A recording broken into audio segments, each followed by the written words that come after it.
The Grand Plaza Hotel wasn't what it used to be. It was a 12-story building in downtown Chicago, once beautiful but now old and worn.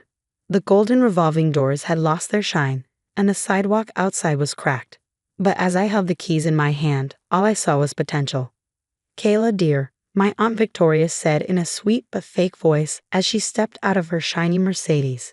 "We're having a family dinner tonight to talk about the estate. I hope you'll be reasonable about all this." I turned to face her. She was careful not to touch anything near the hotel entrance. "There's nothing to talk about, Aunt Victoria. Grandpa Joe left the hotel to me." "A bankrupt hotel," my cousin Roy added, stepping out of the car in his fancy suit. "Face it, Kayla, Grandpa wasn't thinking clearly at the end. This place is worthless." Maybe they were right. The hotel had been struggling for years. Guests stopped coming, debts piled up, and the place started falling apart. But something didn't feel right. My name is Kayla Chin, and until last week, I worked as a forensic accountant at a top firm in Chicago.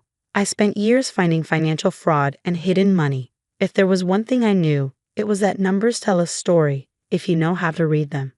"The family dinner is at 7, Aunt Victoria said as she walked back to her car. "Don't be late, and please dress properly." I waited until their car was gone, then stepped inside the hotel. The lobby was old and dusty, but I could still see its former beauty. Marble floors under worn carpets, dusty chandeliers that once sparkled, and little details that showed my grandfather's love for the place. "Miss Kayla." Manuel, the elderly bellhop who had been here since I was a child, hurried over. "We've been waiting for you. How many staff are still here?" 12 of us, the main team. We didn't know what would happen after Mr. Joe passed. I squeezed his hand. "You did the right thing. Is Grandpa's office still locked?" "Yes, though your cousins tried to get in last week. Mr. Roy said he was checking things for the estate." Of course he did. Grandpa Joe's office was on the mezzanine overlooking the lobby. I used to sit there as a child doing my homework while he worked. He taught me about business, about taking care of guests, and about the hidden stories in numbers. "A hotel isn't just a building, sweet pea," he'd say.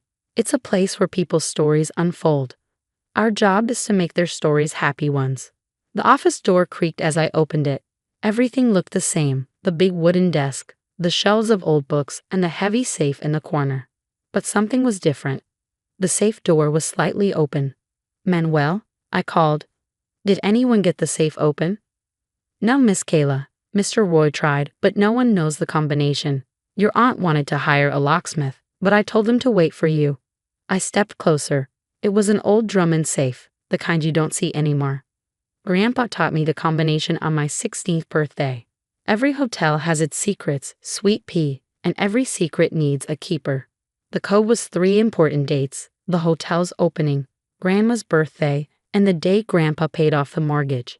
As I reached to shut the safe, I noticed something odd, a small gap in the metal. My heart raced. In my work, I'd seen this before, a hidden compartment. Carefully, I pressed on the panel. It clicked and swung open. Inside was a single leather notebook and a sealed envelope with my name on it. "Dear Kayla, if you're reading this, then everything is going according to plan. You've inherited the hotel, and the family thinks it's worthless." Perfect. What my family doesn't know, what I've kept hidden for 15 years, is that the Grand Plaza isn't actually failing. It's doing better than ever. Just not in a way they'd understand. The ledgers on the wall show the numbers I wanted them to see, but this secret book holds the real truth. Before you open it, you need to know why I left the hotel to you. You see patterns others miss. You understand that numbers tell a deeper story. And most importantly, you know that real value isn't always obvious. The Grand Plaza has a secret, sweet pea, one that could destroy it if the wrong people found out. That's why I let everyone believe it was failing. That's why I chose you. You'll see the truth in the numbers. Read the ledger carefully. Then go to room 1207 at exactly midnight. What you find there will explain everything. Love, Grandpa Joe. P.S. Don't go to the family dinner. They'll try to force you to sell. The real answers are in the basement, and you'll need time to find them before they figure out what's happening. My hands shook as I opened the book. The first page was a balance sheet, but not like the ones in the official records. These numbers told a completely different story. The Grand Plaza wasn't just surviving, it was making a fortune. But the money wasn't coming from regular hotel business. At least, not entirely.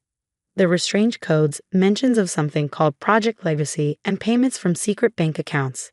Any forensic accountant would be dying to dig into these records. But it was the note on the last page that sent chills down my spine.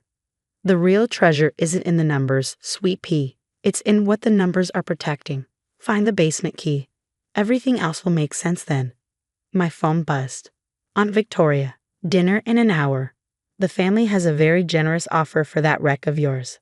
I smirked, looking at the ledger in my hands. Sorry, can't make it. Too busy being poor and worthless. I had 6 hours until midnight, and a basement to find. Part 2, Legacy of Secrets. The Grand Plaza's basement wasn't on any official blueprints. I found that out while going through the hotel's records in Grandpa's office.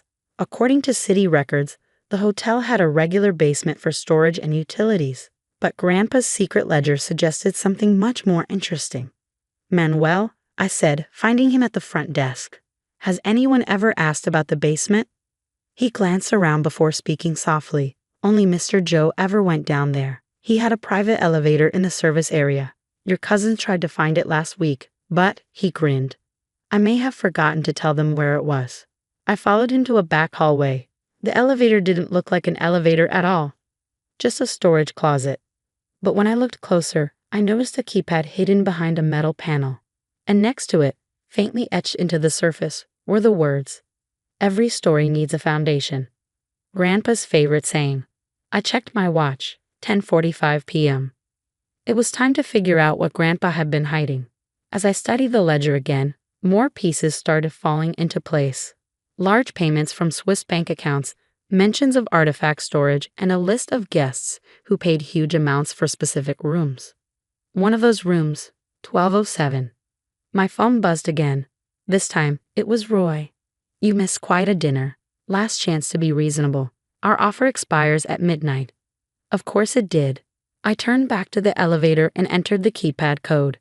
The same one Grandpa had used for the safe. As the elevator descended, I realized we weren't just going to the basement, it was much deeper than that. We went down at least 6 floors below the street. When the doors finally opened, I gasped. This wasn't a basement, it was a museum. Rows of climate-controlled rooms stretched in every direction, filled with artwork, artifacts, and historical documents. Every piece was carefully labeled and recorded. This wasn't just storage, it was a hidden operation. Impressive, isn't it? I spun around.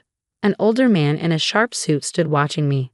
I'm Dr. Marcus Klein, he said, your grandfather's partner in Project Legacy. I've been waiting for you. For the next hour, Dr. Klein explained everything. During World War II, countless artworks and treasures were stolen, he said as we walked past paintings and sculptures. Many were never recovered.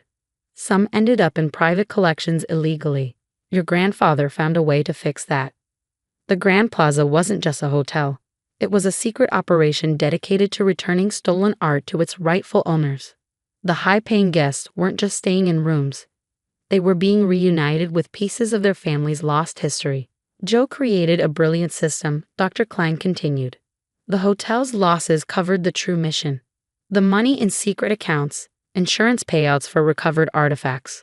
And this basement, this is where we document and restore everything before returning it. My mind raced as I thought about the secret ledger, the hidden bank accounts, the coded transactions. It all made sense now. Your grandfather never took money for returns, Dr. Klein added. He set up funds to help families protect and maintain their treasures. I checked my watch, 11:50 p.m. Why room 1207? Dr. Klein smiled. That's where it all started. Go see for yourself. Room 1207 was on the top floor of the hotel. It looked like any other luxury suite until you noticed the hidden details. Behind a panel was high-tech scanning equipment.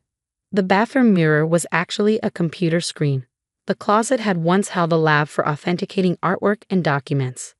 This is where we met families searching for their stolen history, Dr. Klein explained. With this equipment, we could verify their claims immediately. Why did Grandpa keep this a secret from the family?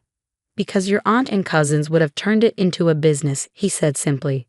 This was never about money. It was about justice. My phone buzzed.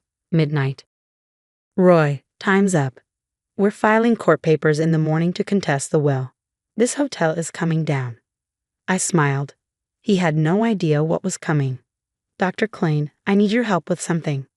The next morning, I sat calmly in the Grand Plaza's lobby as my aunt and cousins stormed in with their lawyers. Kayla, Aunt Victoria said smugly, "We have proof that Grandpa was mentally incompetent when he changed his will. This hotel is going to." Actually, I interrupted. "We should talk about that."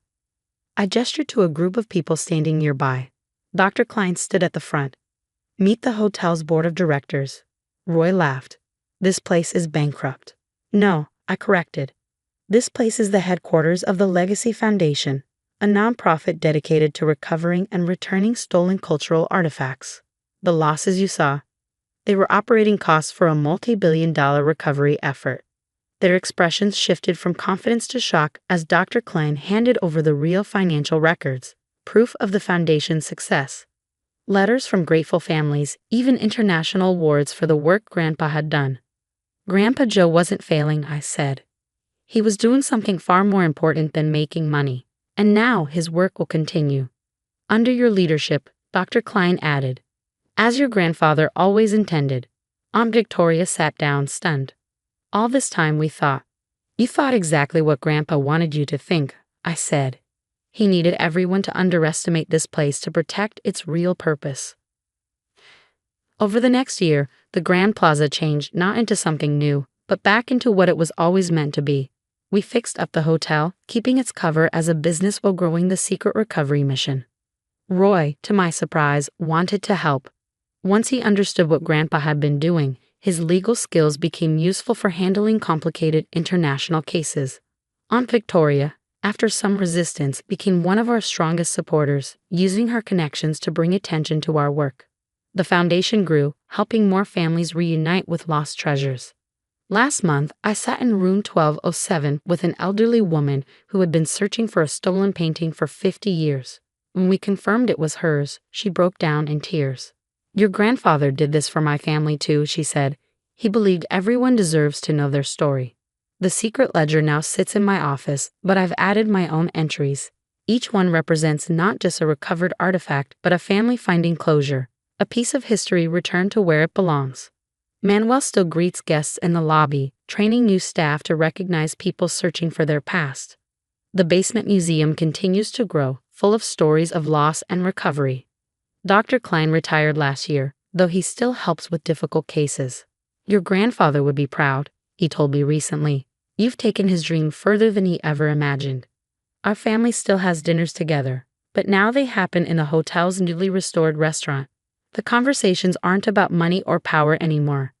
They're about the lives we've helped change, the histories we've helped preserve. Last week, I found a note from Grandpa Joe that had slipped behind the safe. It was written years ago, but somehow it felt meant for this moment. "Sweet pea, a hotel isn't just a building. It's a keeper of secrets, a protector of stories. Some stories are written in ledgers, others in the artifacts we guard. But the most important story is the one we create by helping others reclaim their past. You'll write the next chapters better than I ever could. Love, Grandpa." The Grand Plaza stands tall again. To the world, it's a historic hotel. But to those who know its secrets, it's a place of hope, a home for lost stories, waiting to be found. Every morning, I walk through the basement museum before the day begins.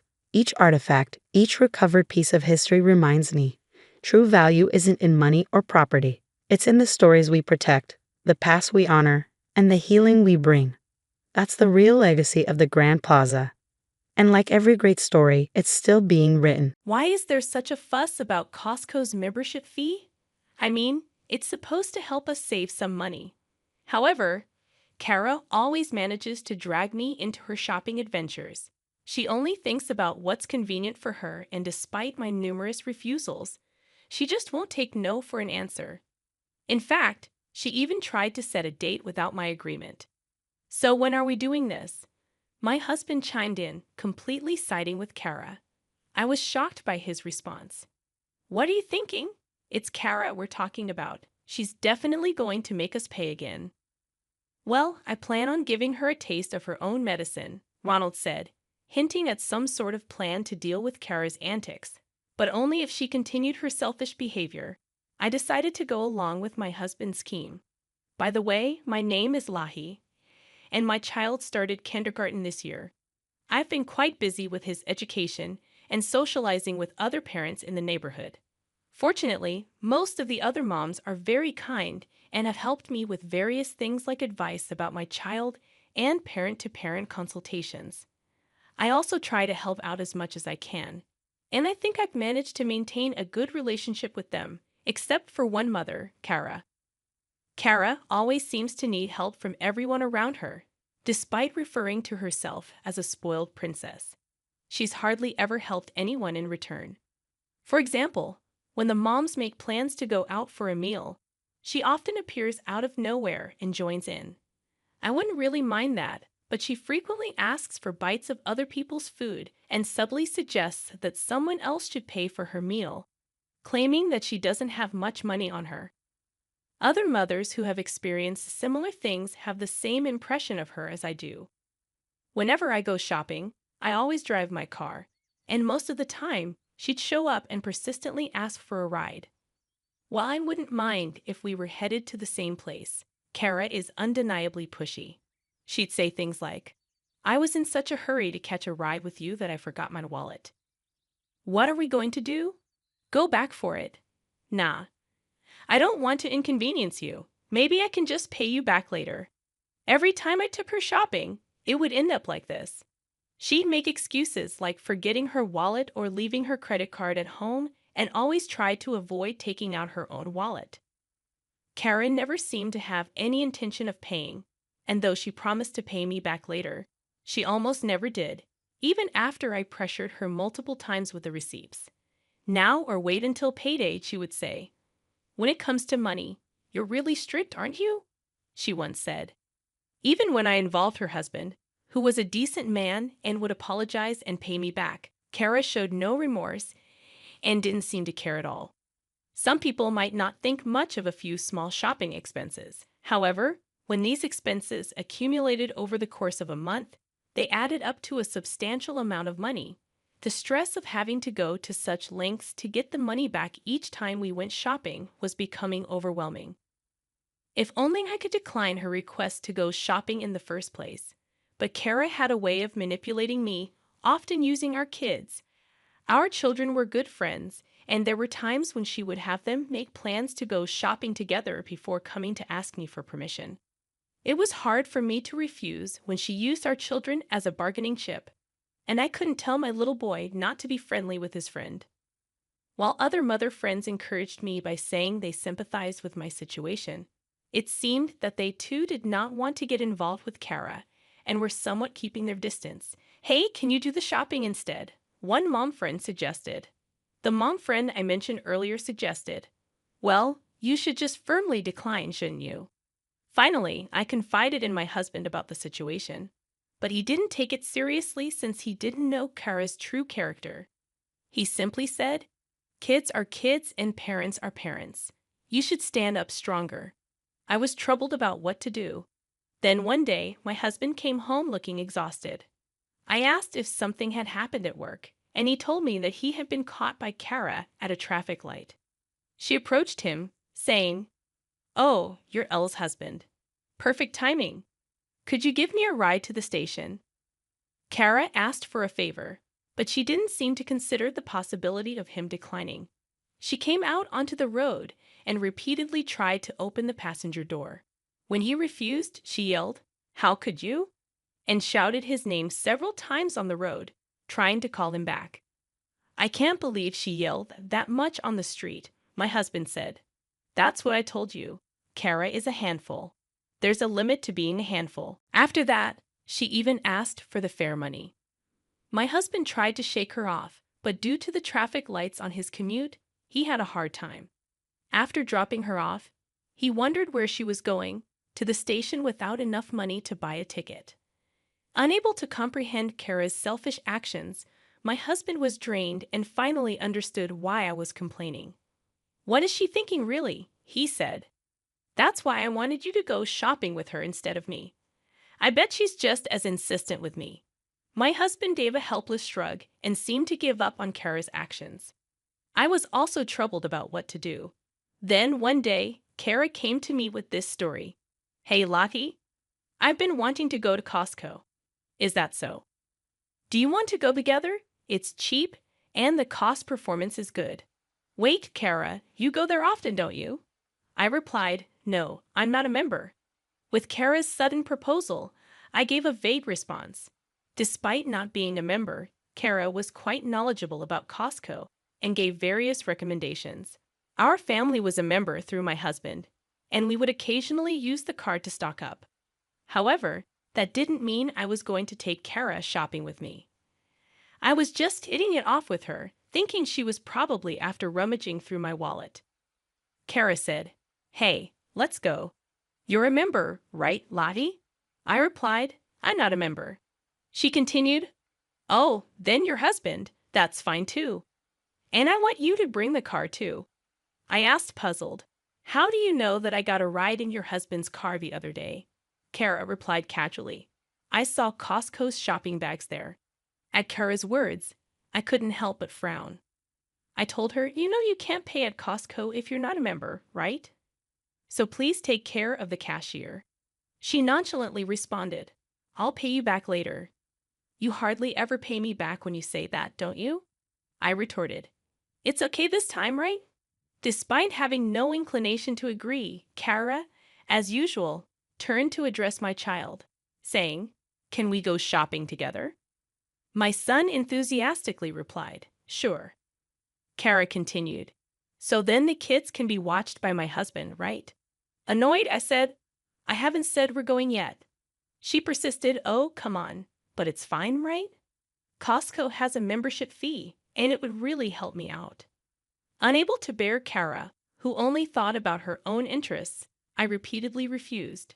Even when I told her not to use my child to make promises, she remained stubbornly indifferent, making any discussion impossible. Eventually, without even accepting her proposal, she began to make plans as if we were definitely going. Kara turned to my husband and said, ah, Elle's husband, we were just making a promise to go to Costco together. My husband, giving an absurd response, said, oh, that's fine. When shall we do it? I couldn't believe my ears. Kara happily rushed to my husband and quickly secured a promise to go to Costco the following weekend. After Kara left, I poked my husband's back and couldn't help but complain. Hey, what are you thinking? That's Kara we're talking about. He replied, I know, but she said she'd bring her own money, didn't she? That's definitely a lie. We're bound to get stuck with the bill. At that moment, I planned to give her a taste of her own medicine. It seemed that Ronald had some idea about how to handle Kara's actions. Despite my concerns, I couldn't help but laugh when I heard his strategy.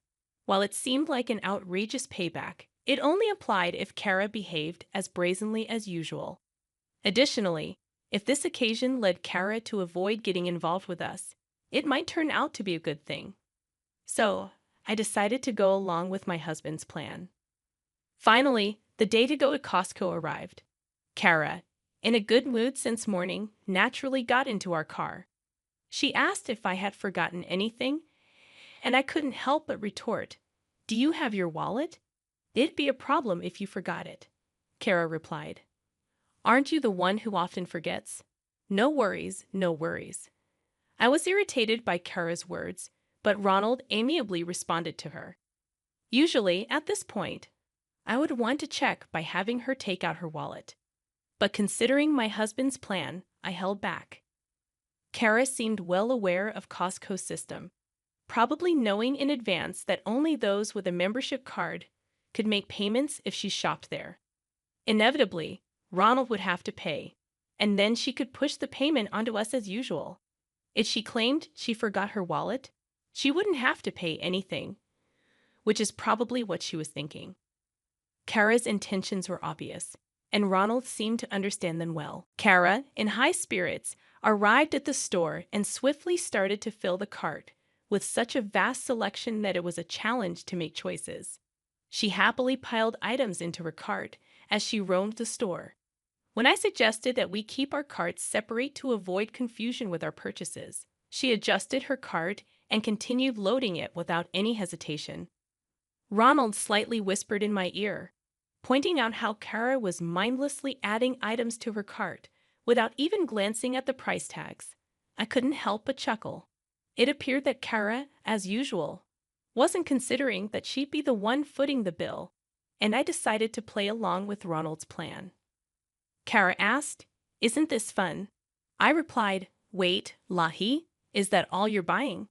I said, "Yes, I still have some supplies at home, and I can always come back, right?" Kara replied, "Oh, I see. Make sure to invite me next time." Although I hadn't exactly invited her this time, I held my tongue. We queued up at the farthest checkout line, watching Ronald pull out his wallet while glancing at the crowded checkout. Kara opened her bag, and as I had predicted, she began searching through her small bag and looked puzzled. "Oh, I'm sorry. It seems I've forgotten my wallet," Kara said. I reminded her, "You said it was okay in the car, didn't you?" Kara apologized. "I'm sorry. Okay, can I pay you back some other time?" Kara's cart had significantly more items than ours. It seemed like she intended to purchase around $200 to $300 worth of goods, but she had shown no signs of concern about the amount of money in her wallet. Considering she didn't say anything when we got home, today she probably had absolutely no intention of contributing any money. Ronald and I exchanged glances. "Oh, right. Sorry, I need to take this call from my folks," I said. I left my cart with Ronald and stepped out of the line. I hid behind the nearby shelves, secretly observing their interactions. Kara seemed to be chatting with Ronald without a care in the world. "It's a shame you bought so much but forgot your wallet. It's really a bummer, but I'm lucky to have a friend who can cover for me," Kara said. Ronald replied, "Oh, I forgot to buy something. Can you hold my place in line while I go get it?" Kara reluctantly agreed. Fine," I hurried back, "okay." As Kara waited for Ronald, he also left the line. It was a Sunday morning, one of the busiest times at Costco. As soon as Kara turned to face the cashier, she was engulfed in the crowd. Now, what would she do with a cart that full? She couldn't really claim that she wasn't buying anything, could she? Saying that, we exchanged glances and shared a sly smile, hidden behind the store shelves. We walked around the back of the shelves and queued up at the farthest checkout line on the opposite side. From there, we observed Kara, who appeared to be waiting for us while slowly giving up her place in line. On the bustling Sunday morning, filled with people eager to grab lunch, Kara, seemingly unaware of our position far away, stood in line. We paid for our purchases and left the store ahead of her. Inside the car, we waited for a while, and I checked my phone to reveal the prank. There was a message from Kara that read, "Hey, still not back. Come on, don't keep me waiting like this." I couldn't believe she could stand in line that long without her wallet. Ronald suggested, "Why don't we just tell her the truth and ask her to come back to the car?" I agreed with the idea. Apparently, she was still waiting diligently, which made us all chuckle. I wondered what she was planning to do after putting all those items into the cart and then realizing that we didn't have enough money to pay for them. With that thought in mind, we told her that we had already finished paying and went back to the car. As expected, an outraged call came in from Kara. "Hey, wait a minute. What are you thinking? I'm not done shopping yet. If you don't have your wallet, you can't shop in the first place. Come on back now. Don't make it impossible for me. Stop joking around. Come back quickly and pay for this." We firmly stated, "We're not paying." But Kara insisted that I brought her, so I should pay. In the end, she even threatened not to go back home unless I paid, which made Ronald even more fed up than I was. "Well, if she doesn't want to come back, there's nothing we can do," Ronald said, and he started the car. When I asked how she'd get home, Ronald just said, "She'll be fine. I bet she'll just force someone to give her a ride if it comes down to it." With a laugh, still holding a grudge about the time Kara had forced him to drive her to the station, I kept communicating with Kara, even telling her that we would leave her behind if she didn't come back, but she wouldn't listen. Maybe it was harsh to leave her behind, but with the way things were going, I didn't know what else to do. Knowing her, she'll figure something out. I thought as we left the store. The next day, Kara managed to get home by herself, taking the bus. My husband, still laughing about how she did have a wallet after all, was met with a furious Kara storming into our house. "You left me stranded at the store. That was so mean," she shouted. I replied, "Well, it's your fault for going shopping without bringing any money." Kara continued, "So you just left me? That's the worst. You could have just paid for me. Do you even realize how much you've been mooching off us? You're always like this, lahi." She brought up her self-centered arguments, yelling endlessly about how she was unhappy that I didn't spend my money. She even demanded compensation for her emotional distress, making a scene at the entrance of our house. "What's going on here with all the shouting?" Catherine, a mom friend passing by, asked. Kara gave a smirky smile the moment she saw her. She must have wanted to spread the word about how awful I was through Catherine. "Lottie promised to take me shopping, and then she left me," Kara claimed. Catherine responded, "Oh, you mean you pressured her into making a promise, right?" Kara insisted, No, it's not like that. Lahi said she'd take me. There's no way she'd invite someone who's always forgetting her wallet and relying on others to pay for her," Catherine remarked, exposing the truth behind Kara's claims. Kara, who had thrown a tantrum trying to get me to pay for her again, was left speechless. I had anticipated that Kara might spread some rumors, so I had already discussed yesterday's events with Catherine under the pretense of seeking advice. On the flip side, Kara, who was lectured by Catherine, left with a bright red face. Catherine, while encouraging me and acknowledging it was a tough break, seemed a little amused. I was sure she would share the story of Kara's misdeeds with others in the neighborhood. After that, Kara couldn't even correct the truth, and thanks to Catherine, her actions quickly became common knowledge throughout the neighborhood. Kara tried to make allies, but she ended up spreading unnecessary rumors herself. It seemed like no one was willing to support her. On the contrary, many people told her that she got what she deserved and started distancing themselves from her even more. Kara, however, continued to blame me, as she always did. After a while, it seemed she was severely scolded by her husband. Now she would start running away as soon as she saw me, since the people who were fed up with Kara's actions started to praise me for doing a good job. I'd like to think that this issue is settled because of Kara's constant annoyance. I was distanced from many people. However, this incident has brought us closer. We started going shopping together.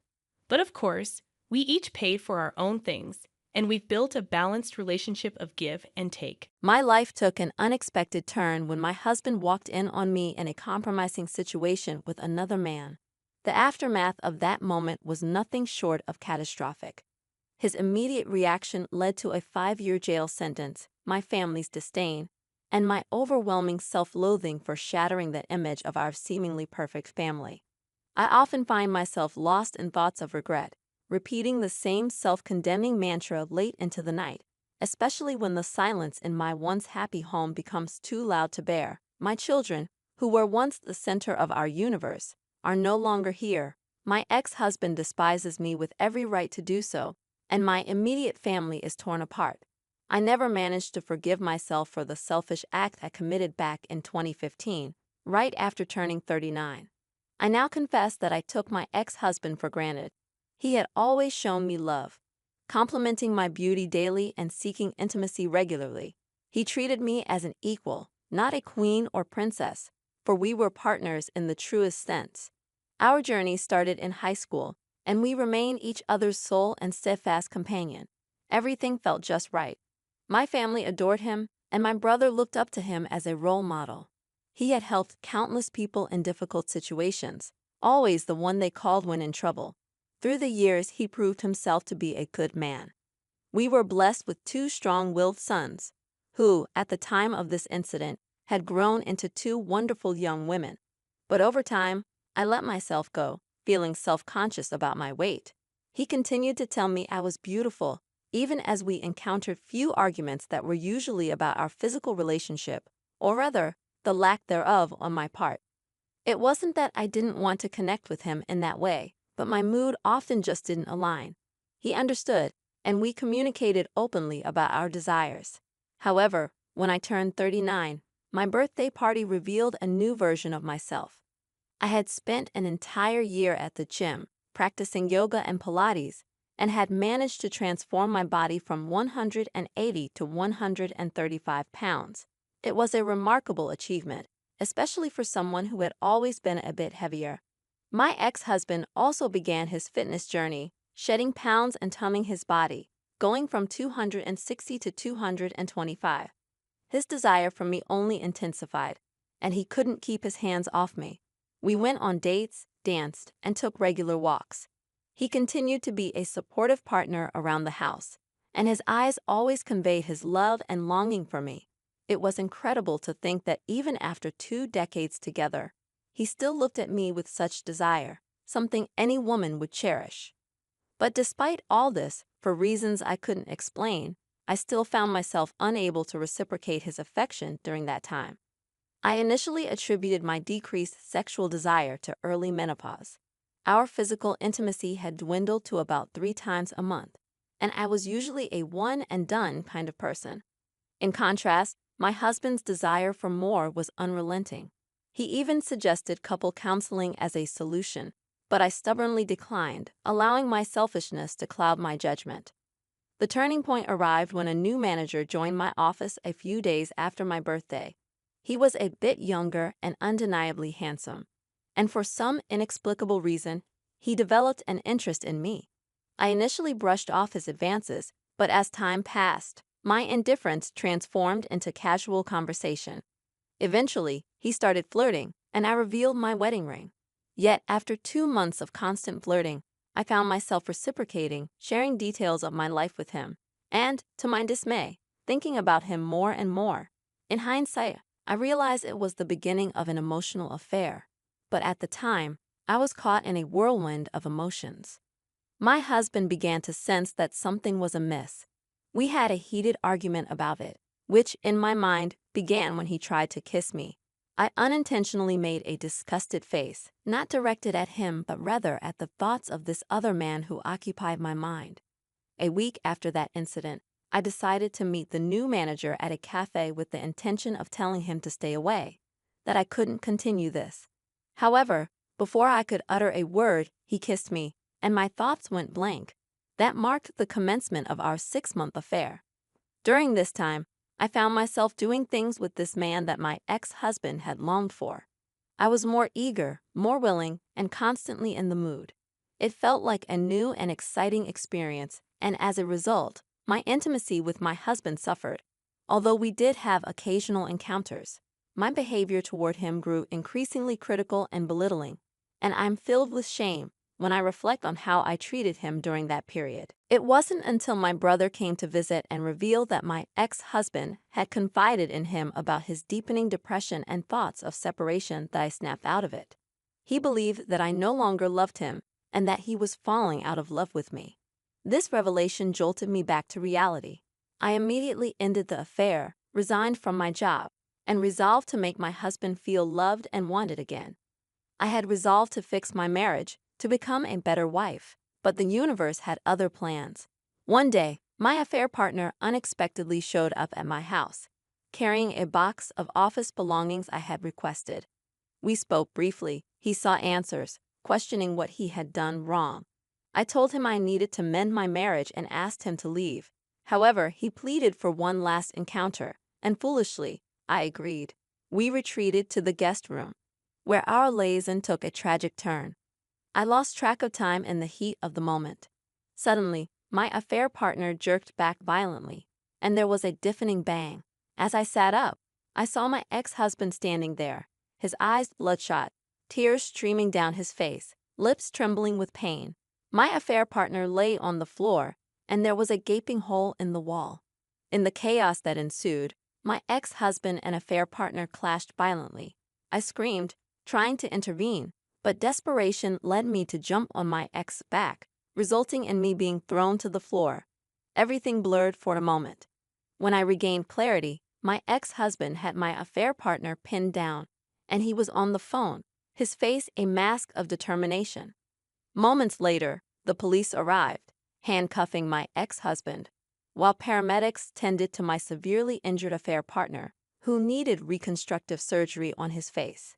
At the hospital, I faced a barrage of emotions from my family: my father's silent, shaming gaze, my brother's furious accusations, and my mother's misguided attempts at comfort, which only fueled my father's anger. My affair partner's wife also confronted me, revealing a truth I had been oblivious to: he was married. This revelation added another layer of guilt and remorse. In the aftermath, my boys stayed with their grandparents, refusing to talk to me. My daughters were equally distant. My ex-husband, too wounded to see me, refused my attempts to visit him in jail. Despite my brother's efforts, he ensured my ex was transferred to a correctional facility, where he would serve his sentence, a stark reminder of the irreversible consequences of my actions. To keep an eye on my ex-husband during the trial, I asked my brother if he could relay a message for me. His response was bitter, telling me to go to hell. The trial marked the first time in 3 months that I saw him, and the anger in his eyes cut deeper than anything I had ever experienced. Even in our angriest moments, he used to look at me with love, but during the trial, it was pure hatred. Overwhelmed by the emotions, I excused myself to the restroom to cry. As the trial days passed, I was forced to recount my affair in agonizing detail for everyone in the courtroom to hear. When I mentioned the duration of the affair, my ex-husband looked utterly crushed, and my father stood up and walked out in disgust. During his testimony, I learned that he had come home to surprise me with lunch and a romantic weekend trip for 2 in the Catskills. He had meticulously planned a romantic getaway, only to walk in on us, and his reaction was visceral. He later explained that, upon seeing us together, the affair partner ordered him to step aside, and my ex-husband snapped. He violently beat the affair partner, only stopping when he tossed me away. My ex-husband quickly called 911, and the courtroom played the recording of his voice, filled with pain and sobs, as he followed the operator's instructions. It was a heart-wrenching moment. The affair partner couldn't verbally testify and was heavily medicated, so they displayed images of his injuries, which made me physically ill. I felt responsible for this man's severe injuries, as my ex-husband had smashed his eye socket, cheekbones, and destroyed his jaw to the point where the bone fragments were too small to reconstruct. My ex-husband was subsequently charged with a third-degree felony and sentenced to 7 years. This decision led to protests from my sons and anguished cries from my daughters and his family, a sound that still haunts me. The first 3 months that followed were torturous. I was sued by my affair partner's wife for alienation of affection, and my ex-husband filed for divorce. My eldest son moved out, while the other son withdrew into his room, and my twins rebelled fiercely. My former sister-in-laws physically attacked me in a store, and my ex-husband's mother spat in my face when I tried to apologize to her. My father and brother refused to speak to me, and even my lifelong friends were divided over the situation. I eventually had to find a new job since there was no money coming in, and I had almost depleted our savings. I was essentially blacklisted in my field due to the negative publicity surrounding the trial, so I resorted to working in retail and took on a seasonal position as an H&R Block adjuster during the tax rush. I came perilously close to losing our home, and my ex-husband refused to allow me to visit him. Every letter I sent was returned unopened, and crying in the shower became almost a daily ritual. My parents' marriage was strained as my mother persistently defended me, while my brother continued to ignore my existence. It was a bleak time, and even my lifelong friendships began to crumble. Dark thoughts of ending everything began to creep into my mind, contemplating a way out of the unbearable pain.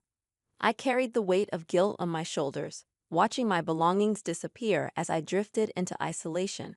The burden became too much to bear, eventually leading me to seek help from a therapist. She didn't mince words. She scolded me, telling me that I had grown complacent in my relationship with my ex-husband.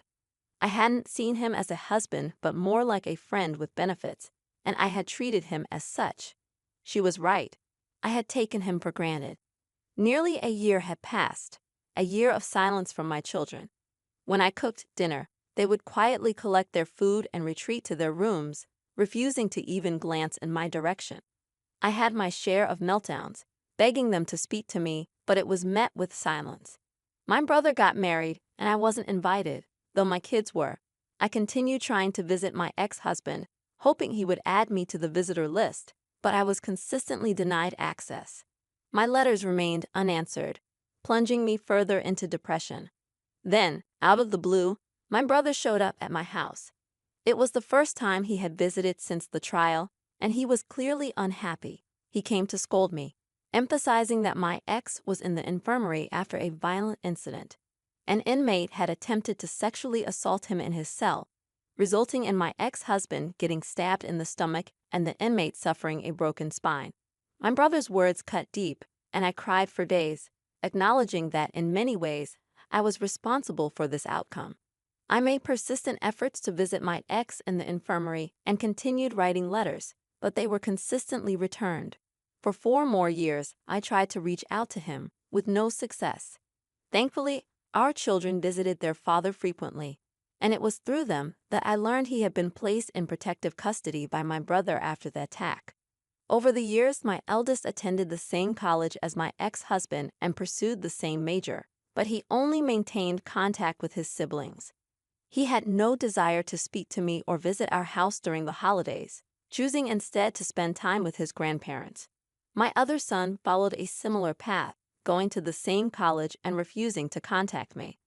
As for my twins, they were hard on me, but their visits to their father improved their mood. Whenever they became excessively rebellious, their uncles stepped in to set them straight. My brother and I still hardly spoke, despite my attempts to reach out. I even tried to visit his wife when they had their first child, but I was asked to leave. My mother continued to keep me informed about the happenings in their lives, while my father maintained his refusal to acknowledge me. Then, at the beginning of May this year, my children returned home, seemingly happy, a rare sight that brought a glimmer of hope. I didn't understand why, and at that point, I didn't even care. My children were back home for 4 months, and I did everything in my power to show them how sorry I was. Although I was mostly ignored, they were talking to me, and those conversations brought immense joy. Finally, I was able to know what was happening in their lives. My eldest had been dating a woman for over a year. My second-born was excelling on a college track team, and even my girls were starting to talk to me again. Witnessing their smiles, hearing their laughter, and sharing meals together felt like a cherished dream I never thought I'd experience again. I missed those moments deeply. Towards the end of August, I was eagerly preparing for the twins' first day of their senior year, which also happened to be their 18th birthday. I enthusiastically shared my excitement about their upcoming birthday party, telling them all the plans I had in mind. But without hesitation, my girls asked if we could celebrate it on a different day. I was confused. I thought we were making progress. When I asked why, one of them bluntly said, "Because Dad is throwing us a party, and I don't want you near him." Her words stunned me. I inquired when their father was released, and they informed me that he had been out since the end of April due to good behavior. The news shattered me. He was back in their lives, and they seemed happier because of it. It wasn't our healing they were enjoying. It was having him back. I asked where he was staying, and they revealed he was living with my brother. Driven by desperation, I tried reaching out. I attempted to call him, went to his place holding all the letters he had returned throughout the years, and glimpsed him briefly through the door crack. I cried out his name, but my brother promptly asked me to leave. I handed him the letters and departed. As I reached the driveway, I heard his voice and turned around, only to be met with his cold rejection. He handed back my letters, emphasizing, "You forgot this." My pleas fell on deaf ears as he walked away. My children, witnessing the scene, stared at me, their eyes void of love. In that moment, I realized that my children were merely tolerating me. Despite the overwhelming odds, I still clung to a sliver of hope. I wanted to fix this, to tell him how profoundly sorry I was for my selfishness, for destroying what we once had. I longed for the chance to express how much I missed him, how deeply I regretted my actions. I yearned for him to forgive me, to talk to me, to be by my side again. I wanted our family reunited, but deep down, I knew I didn't deserve it. Even if, by some miracle, we were reunited, it could never be the same. My selfishness had irreparably altered everything, and I wished I could turn back time and undo the damage I had caused. Now let's delve into the opinions from the community. Opinion number 1 expressed deep sympathy for your ex-husband, highlighting how your own account revealed emotional abuse and dismissive behavior toward a man who always made you feel loved and desired. This person emphasized the importance of surrounding yourself with friends who hold you accountable for your actions, rather than those who condone your behavior. They advise you to work on yourself and seek therapy to move forward. Opinion number 2 offered a stark perspective, suggesting that it might be best for you to stop trying to reconnect with your past family, as your attempts could be perceived as harassment. The advice was to acknowledge the irreparable damage and respect the boundaries set by your ex-husband and children. Opinion number 3 emphasized the gravity of the situation, pointing out that your children cut ties with you due to the severity of the events. They stressed the need to respect your ex-husband's choice to distance himself and advised you to focus on moving forward, improving your relationship with your children, and being realistic about the future. This opinion emphasized the importance of accepting the situation rather than holding on to unrealistic dreams. As for the viewers, they were encouraged to share their thoughts, subscribe, and like the video to support the channel. The overall sentiment expressed was one of understanding the tragedy of your situation, but urging you to accept the reality and move forward for the sake of your own well-being. In my formative years, my bond with my mother was unbreakable. We shared countless moments, from movie nights to weekend baking sessions. However, as I matured, our relationship underwent a seismic shift when my mother remarried. Suddenly, everything seemed to unravel. Her new husband brought his own children into the picture, crowding our already cramped 2-bedroom apartment. Space became a luxury, and in an attempt to accommodate everyone, my mother made a heart-wrenching decision. She packed my belongings into trash bags and discarded them. The sight of my cherished memories reduced to refuse left me utterly devastated. My eyes fell upon the remnants of my past life. Photo albums, trophies, posters, and mementos that once adorned my walls. It was a painful realization that all I held dear had been callously tossed aside.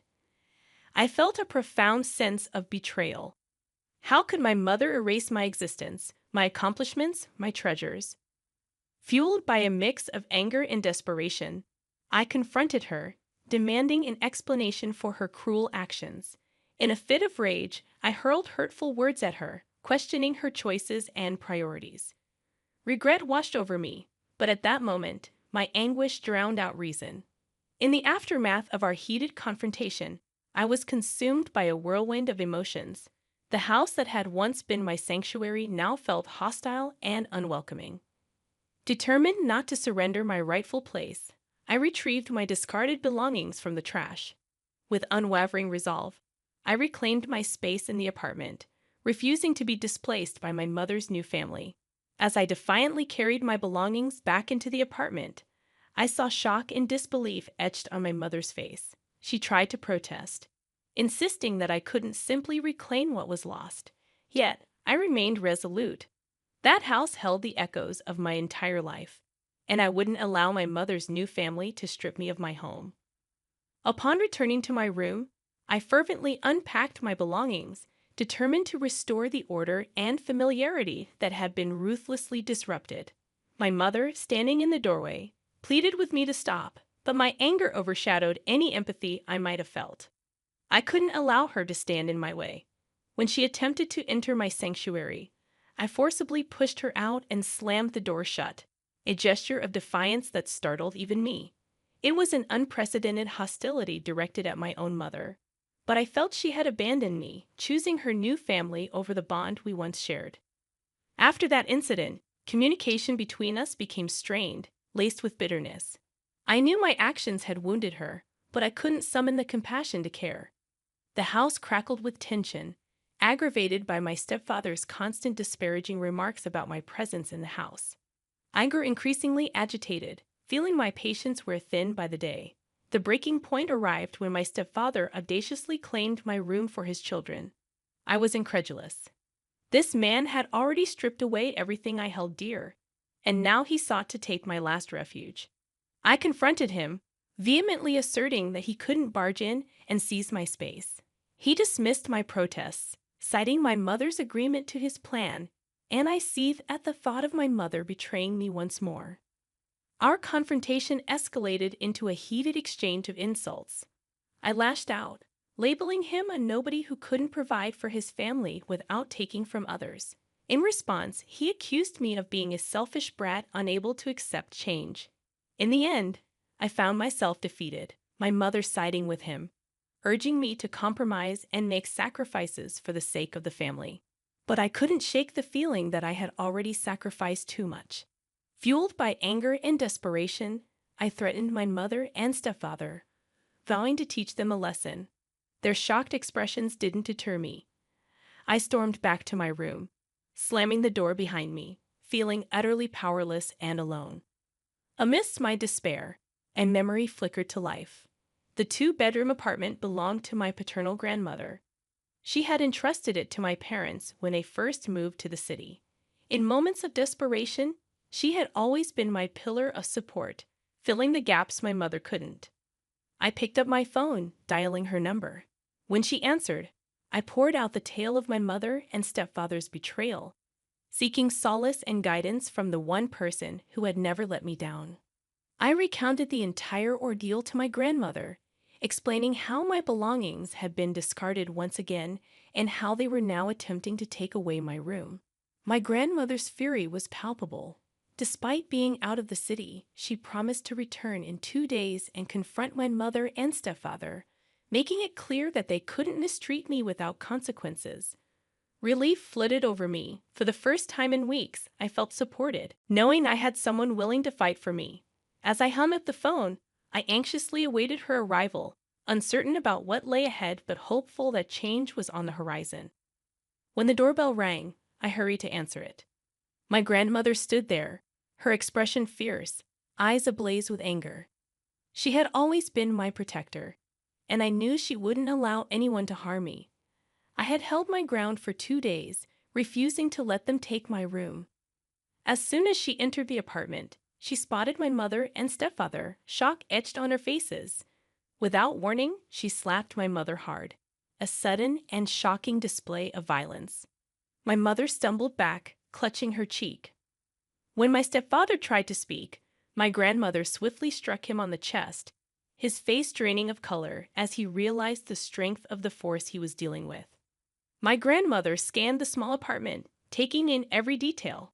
She then turned to my mother and stepfather, announcing that she was the owner of the apartment and that I was her granddaughter. Fear gripped them as they comprehended the gravity of the situation. My grandmother lectured them sternly about their mistreatment of me, her words cutting through the tension in the room. A profound sense of relief washed over me. For the first time since my mother's remarriage, I felt someone was truly on my side, fighting for my cause. The air hung heavy with tension as my grandmother's stern voice echoed through the apartment. My mother and stepfather, seething with anger and indignation, were put in their place. But my grandmother wasn't finished. "You two should be ashamed of yourselves," she declared, her voice unwavering, demanding accountability for their actions. My grandmother's scolding cut through the room like a sharp blade. "How dare you treat your own daughter this way? Throw her out of her room. It's a disgrace," she admonished, her voice filled with righteous anger. When my mother attempted to speak, my grandmother silenced her with a raised hand. "No, I don't want to hear it. Pack up your things, then take your stepchildren and get out of my apartment. I don't want to see either of you again until you learn to treat your own blood with respect." Her words hit my mother and stepfather like a wrecking ball. They stared at her, mouths agape, unable to comprehend the gravity of the situation. My mother tried to protest, explaining they had nowhere else to go, but my grandmother was resolute. With a look of fierce determination in her eyes, she stood her ground. "I don't care where you go, but you can't stay here. You can't just throw away your daughter's things and expect everything to be okay. You need to learn how to be a better mother and a better person." My mother and stepfather seemed on the verge of arguing, but my grandmother shifted her gaze to me. With tenderness and concern, she assured me, You're the only one who's staying here. I won't let them hurt you anymore. You're always welcome in my home." A whirlwind of emotions washed over me: relief, gratitude, and a twinge of guilt. My grandmother had taken a drastic step, kicking my mother and stepfather out of her home. Yet, I couldn't help but feel a sense of happiness at finally having someone in my corner. As my mother and stepfather hastily packed their belongings, their faces contorted with anger and disbelief, my grandmother turned to me and offered a small smile. She enveloped me in a warm embrace and said, "Don't worry, my dear. Everything is going to be okay now." It was a moment of triumph, orchestrated by my fiercely protective grandmother who saw the injustice and took decisive action to make things right. Despite the turmoil, I found solace in her unwavering support, knowing I wasn't alone in this battle. I toiled day in and day out, pouring my sweat and effort into my work, yet my contributions went unnoticed. My family seemed to revel in spending the money I earned, but there was never any appreciation, only a spotlight on my shortcomings.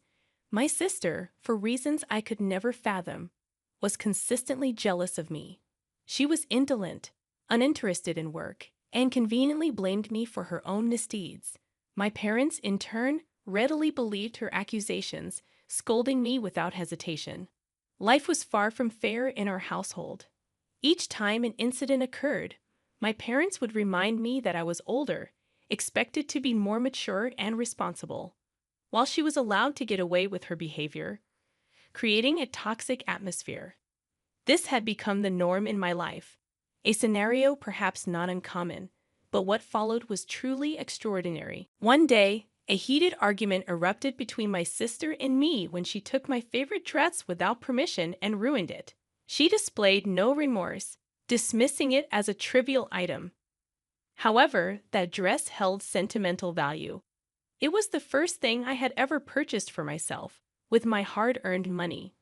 When I asserted that I wasn't her caretaker, she retorted that the family would always love her more, and she'd never have to work a day in her life. I didn't grasp the full meaning of her words until a few weeks later, when she stood before me, proudly announcing her teenage pregnancy. The family's reaction to this life-altering news was strikingly different from their response to my minor mistakes. It was glaringly evident that, regardless of her actions, they would unconditionally support her. Although they displayed momentary displeasure, they'd eventually embraced the idea, assuming it was my duty to not only take care of my sister, but also her unborn child. When I inquired about the baby's father, she evaded the question. On further pressing, she burst into tears, silencing any further inquiries. The burden of responsibility fell squarely on my shoulders, while my own needs and well-being were utterly disregarded by the very people who were supposed to care for me. I attempted to reason with them, but it became abundantly clear that my words fell on deaf ears. The breaking point came when my sister openly admitted, right in front of me, that she intentionally got pregnant to make my life a living nightmare. All the emotions I had suppressed surged to the surface, yet arguing with them seemed as futile as arguing with the wind. So I kept my peace for approximately 2 months, fervently seeking a job that would whisk me away from this suffocating environment. To my delight, it happened. I secured a job 800 miles away with excellent pay. However, the moment I shared the news of my move, my family's reaction was far from supportive. They expressed their anger, bombarding me with unnecessary questions about my responsibility and the baby's future. I couldn't comprehend why I, the sibling, was being held accountable for my sister's choices. While I was more than willing to assist them financially, their expectations had crossed a line. I couldn't sacrifice my entire life to be the sole caregiver for my sister's child. Despite my family's relentless efforts to sway my decision, from initial sweetness to outright yelling, I stood my ground. They resorted to emotional manipulation and gaslighting, trying to make me question my own judgment. I couldn't help but wonder if this was truly my fault, despite the fact that I had always gone above and beyond to help my family without expecting anything in return. Thank you for the supportive comments. Your encouragement means a lot. To those questioning why my teenage sister would intentionally get pregnant, expecting me to shoulder the entire responsibility. I'm just as puzzled. The most ironic part is that the father of the child was still in the picture, yet nobody expected him to step up. He was there, having lunch with my family, laughing and socializing. My family had this bizarre notion that my sister and her boyfriend were too young to handle such a significant responsibility, leaving me to foot the financial burden. I couldn't fathom why I should be responsible for their choices. They were perfectly capable of finding jobs and devising a plan to support their child if they chose to keep it. Why should I sacrifice my life for this mess? I have no clue about this guy's parents or what my sister is really up to. All I know is they're doing everything in their power to demotivate me, hoping I'll just give in and stay here. Hello, I'm updating after a whole 45 days, which I know is super late, but I have so much to share. I would have updated yesterday, but I faced some tech issues. You're talking to the new tech person from my family company. Just kidding. That wasn't a great first impression, but I'm proud of myself for landing this position. Speaking of the devil, my sister is apparently in her second trimester, indicating that she was pregnant long before she announced it, and intentionally so. My family was furious when they heard I was moving and tried everything possible to stop me, even attempting to create a scene at the airport. The audacity. They're acting like I'm some neglectful mother leaving her newborn behind, while the real mother, my sister, is being treated like a typical teenager who found herself in a difficult situation. Every time I think the drama is over, more keeps coming. My family is unhinged. I can't believe how unbothered they are about this situation, behaving as if my choice to work 800 miles away is just a rebellious phase. Adding to the chaos, my mom called me yesterday, suggesting I should adopt the baby once it's born and pose as the mother so my sister can restart her education without judgment for being a teen mom. It seems like everything my family does is for her. Just when I thought they couldn't do worse, they proved me wrong. I was so fed up that I told my mom straight away that I might not even want to come back, let alone adopt the kid. I've been clear that I won't take responsibility for my sister or her child, something I've repeated for a long time. Of course, my mom dismissed everything. Today, a friend called me, asking about my supposed pregnancy, a rumor spread by my family. I've decided to put an end to this once and for all. I made an announcement on my social media page, exposing them completely. Yes, my family thinks I went overboard, but I simply don't care anymore. Am I the villain for this? I think not. I believe all of you are entitled to your opinion, but the way you wrote it, it's clear you'd never help your sister anyway. It's unfortunate that she's also problematic, but I can't blame just one person. I don't know how much patience God gives you all. If this situation is causing you so much trouble, cut them off. You can choose the middle ground. Your family has always treated you wrongly, so I'd say it's well-deserved. Why would you take care of the baby anyway? It's insane. Thank you, everyone, for tuning in to today's stories. Remember, if you have a story to share, you can email us using the address in the description. If you'd like to be featured, please let us know, and we'll pin your comment at the top. Also, don't forget to like and subscribe. It really helps the channel. We'll see you in the next one. In order to provide some background, my mother-in-law is the type of person who enjoys flaunting even the smallest achievements in the most extravagant manner.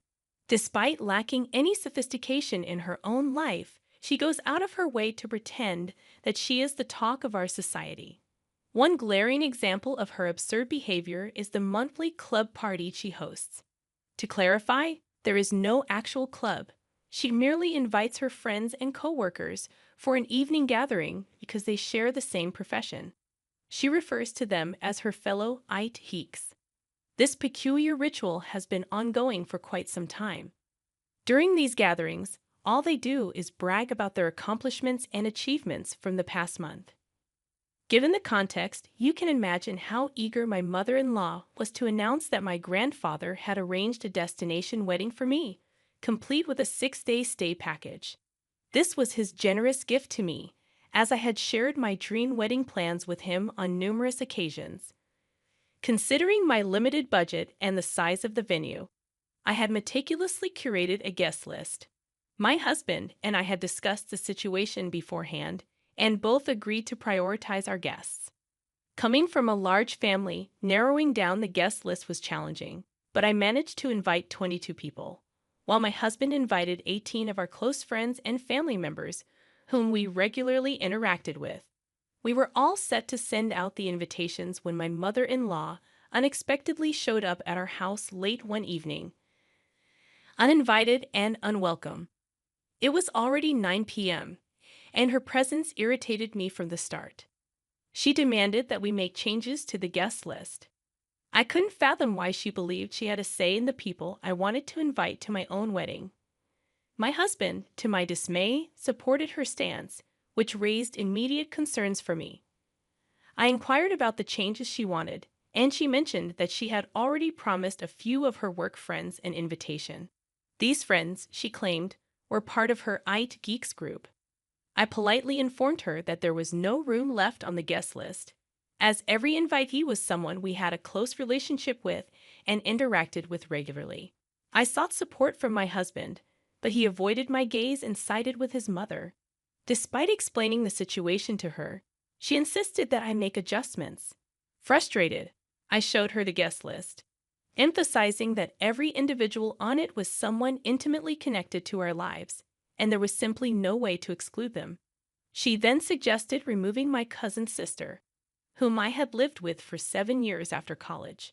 Her reasoning was that my cousin had moved to Birmingham recently, and it would be inconvenient for her to travel to the States.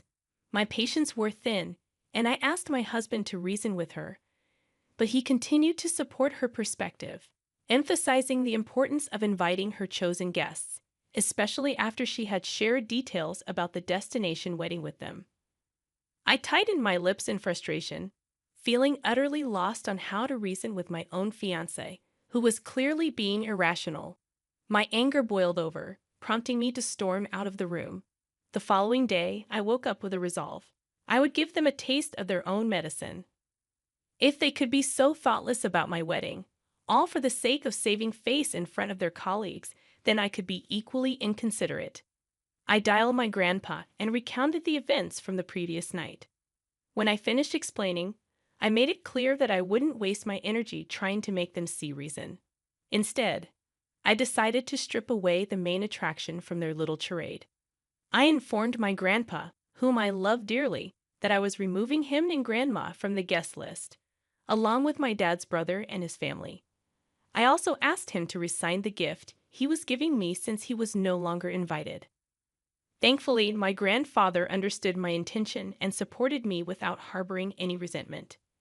When I sent the updated guest list to my mother-in-law and fiancé, they were taken aback. I calmly informed them that those were the only individuals I could remove, but in doing so, we had lost our wedding venue.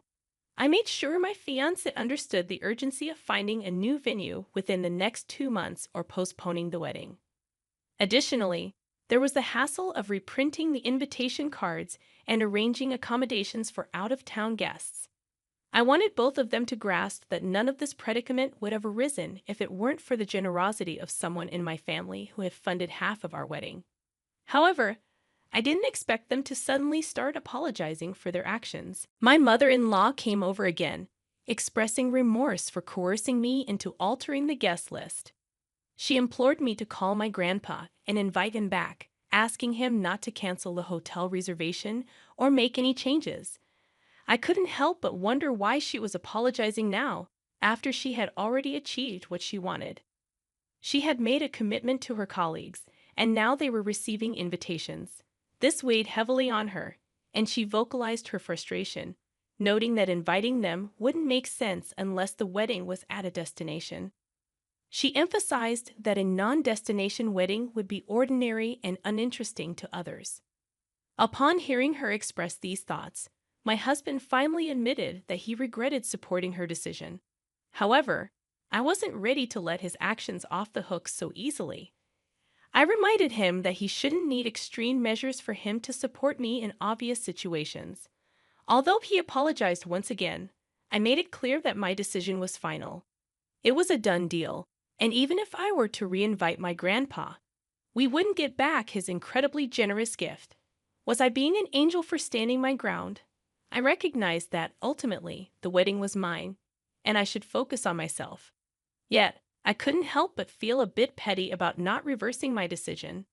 Did this make me a bad person? However, my mother-in-law wasn't finished causing problems for us. As I mentioned in my previous post, I had no intention of asking my grandpa to reinstate his gift. This decision visibly upset my mother-in-law to the point where she began a habit of calling my fiancé every other day. She portrayed me as an ungrateful troublemaker seeking revenge. While, yes, I had taken certain actions that made me feel good, her labeling me ungrateful when she was responsible for this situation felt like too much. But it didn't end there. She went a step further, advising my fiancé to reconsider his life decisions, insinuating that what I had done was just the beginning and that his life would be this way if he married me. During one of these conversations, my fiancé was speaking on speakerphone, and I overheard these hurtful words. I was grateful for this transparency because I knew that my fiancé typically concealed anything that could potentially create discord in our relationship. He did tell his mother that she had crossed the line, but he didn't confront her more assertively. It's his relationship with his mother, and I understand that I can't ask him to sever ties with her just because she dislikes me. However, I am aware that if her interference continues, I might reach a breaking point, as I can't imagine enduring this for the rest of my life. Today, I had a heart-to-heart with my grandpa, sharing the news about the new wedding venue we had secured. While it didn't align with the vision I cherished my whole life, it was still a beautiful place, and I found happiness in it. I reassured him that he was invited again, and his laughter warmed my heart. My gratitude and love for him overwhelmed me. He had consistently supported me in everything I did, and he continued to do so now. Confronting my husband about my mother-in-law's escalating behavior became necessary. Our conversation delved into the awkwardness certain situations had created and the pain they had caused. In the end, my husband promised to address the issue with his mother and clarify her role in our lives. I hoped for a smooth journey forward, devoid of any more drama. Finally, the wedding day arrived, and I am now officially married. Despite the unexpected turns, the wedding was a thing of beauty, and my happiness knew no bounds. I couldn't help but smile when I noticed my mother-in-law sulking in a corner with her work friends, whom she had invited. In a surprising turn of events, my grandpa gifted us a house as a wedding present, a joint gesture from him and my uncles. In the grand scheme of things, I am just thrilled to embark on this new chapter of my life with my husband. I wanted to share this update with all of you who have been a part of this journey in your own way. It infuriates me when people believe they have the audacity to dictate how someone should get married or whom they should invite. It's high time someone reminded your mother-in-law that her time to influence these decisions is over. If she wants to flaunt, she can plan her own event in the future. You should firmly tell her to back off and leave you in peace. Are you absolutely certain about marrying that guy? Anyone with an ounce of insight would have seen through the manipulative game your mother-in-law was playing, and yet he supported her. You're not clueless, but perhaps you should scrutinize your life choices more closely. On a personal note, I live in Queensland while my family resides in New South Wales. Recently, my parents and my 27-year-old sister decided to invite themselves to my house for a week-long holiday after their cruise got canceled. Frankly, I wasn't thrilled about them staying for such an extended period, especially considering I'm pregnant and already juggling the responsibilities of caring for a 2-year-old. To complicate matters, our house isn't spacious enough to accommodate multiple guests. I have only one spare queen-size bed, which my parents were occupying. My sister, however, opted to sleep on my couch. She could have shared my bed with me since my husband is away for work, but her snoring and my constant nudges to roll over didn't make it a viable option. After 2 days of their stay, during dinner on the second night, my dad dropped a bombshell. He casually mentioned that they had invited my sister's boyfriend of just 5 weeks to fly up and stay with us for the entire weekend. He had already booked a ticket and would be arriving on Friday morning at 9 a.m. I had never met my sister's boyfriend. After all, he had only been part of the family for 5 weeks. What infuriated me was that no one bothered to consult me beforehand. Moreover, I didn't have the space for him to stay comfortably. He would have had to sleep on my couch, and my sister would either need to share the couch or my bed with him. The idea of a stranger sleeping in my house while my 2-year-old son was in his own room was unsettling. In sheer frustration, I called my husband, and together we decided to firmly refuse the arrangement. We believed their behavior in inviting a stranger into our home was completely unacceptable. When I called my sister to communicate our decision while I was at work, my mother exploded in anger. She berated me, questioning my judgment and accusing me of doubting their ability to judge someone's character. According to her, they wouldn't invite someone into our house who couldn't be trusted, even though they had met him fewer than 10 times. Eventually, they hung up on me, hastily packed their belongings, and left my house. Later, they sent me a text message claiming that my husband had manipulated my thoughts against them, and that they were leaving not because they were wrong, but because I had been an inhospitable host. According to them, I had become a terrible person since being with my husband for the past 10 years. 3 days passed, and they attempted to call me, acting as if nothing had transpired. Their inability to comprehend my reaction left me utterly baffled. I am left wondering if anyone can shed light on their perspective and help me make sense of this situation. Am I overreacting? I don't think so. I believe I was being a responsible parent, not an unreasonable person. I didn't invite them, and I certainly don't have a serial obligation to be a gracious host to a family that essentially invaded my home. To top it off, they invited a fourth person, a complete stranger, to stay without my knowledge or consent. Their entitlement is baffling. It's almost like they can't stand the fact that I've grown up and am making decisions without seeking their approval. This is the moment to establish boundaries. In my response, I made it clear that I'm not a terrible host because I didn't invite them in the first place. They invited themselves. I generously accommodated them despite the disruption to our usual routines. However, inviting another person into my home without my consent was completely unacceptable. Their tantrum when I refused to cave in and their subsequent decision to leave for alternative accommodation, all the while attacking my character, means there will be a new set of rules before I consider hosting them again. I won't be going to hang out with them after the immature behavior they displayed in my house.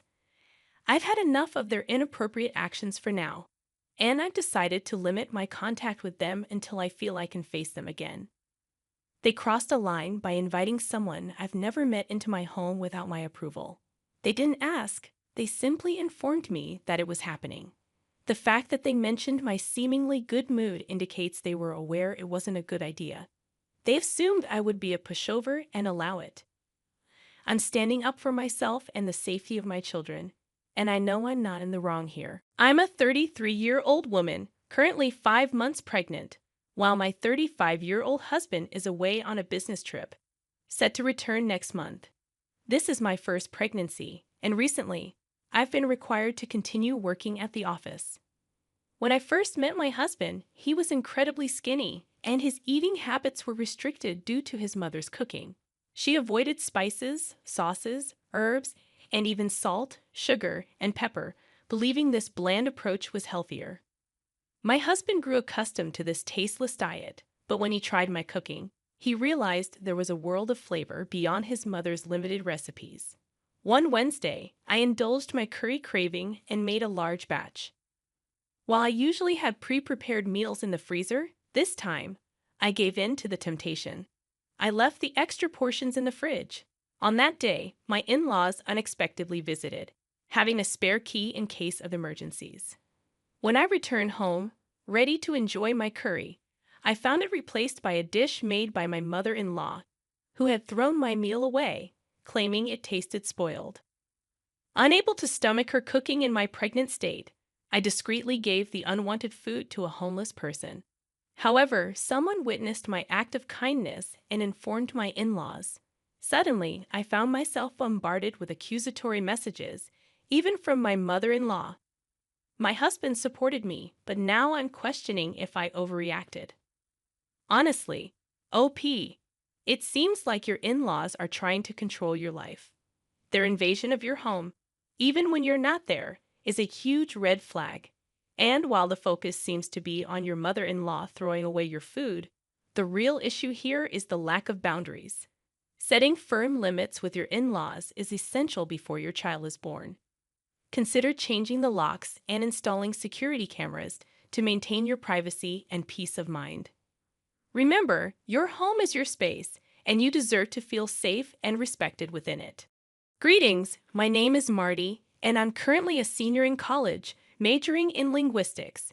My relationship with my parents has never been perfect. They were always okay, but their love and affection were lacking. I could have accepted it if that was just their way, but it stung because I knew they were capable of being loving and supportive parents, as proven by my adopted brother, Mason. They showered Mason with more affection and attention than they ever did with me, their biological son. Don't get me wrong, I believe in giving an orphan child a loving home, but it's hard not to resent them for neglecting my emotional needs. Our differences became unbearable when I entered college. Mason was still in high school, while I had to fend for myself, covering my tuition and living expenses at the mere age of 18. Facing substantial financial challenges, I reluctantly approached my parents for help, hoping for some support. However, they coldly refused, claiming I was old enough to provide for myself. They argued that their responsibility was to make me self-sufficient, having already cared for me until high school. It felt like they had abandoned me, treating me like a mere foster child and tossing me aside when I came of age. I worked 2 jobs, struggled through my courses, and even resorted to ghostwriting and teaching language classes to make ends meet. I fought hard, but it was a constant battle. My dream was to survive until graduation, after which I planned to secure a full-time job and pause my education until I could afford it. Meanwhile, back at home, Mason lived a life of luxury. Every holiday, he received extravagant gifts, including a car, something I had begged my parents for but was denied. I saved every penny for my tuition, while he enjoyed their financial backing without a worry in the world. This year, as Mason prepared for college, my parents not only paid his tuition, but also covered all his expenses, from his dorm to his car's insurance. The disparity between their treatment of us was a harsh blow. I couldn't bear it any longer. Borrowing a friend's car, I drove home, finding their nonchalant attitude about the situation infuriating. When I unexpectedly appeared, my mother feigned concern, but it was too little, too late. The resentment I felt towards my parents and the unfairness of their actions had reached its breaking point. I could have mistaken my mother's expression for concern, but it wasn't Thanksgiving or Christmas, and she had made it clear that those were the only times I was welcome in their home. I couldn't help but confront them, asking why they were supporting Mason financially, especially after essentially abandoning me when I started college. My dad grew tense but explained that Mason's major was in music, a difficult field to find stable work in initially. They felt compelled to assist him. I had worked odd jobs and waited tables to put food on my table, majoring in linguistics. Their excuse felt hollow. That night, I told my parents that they needn't worry about setting another plate for me. They could give everything to the son they loved more. Walking away, I was crushed, unable to comprehend why they never loved me. My resentment towards Mason grew. I recalled moments when my parents had showered me with attention, taking me out to play, and my mom cooking my favorite breakfast. Then they brought Mason home, and my life changed. I resented them for adopting an orphan boy and leaving me to fend for myself. After struggling through college and years of hard work, I finally achieved the financial stability I craved. I graduated, got a car, paid my rent in advance, and saved some money. Life was tough, but it was finally good.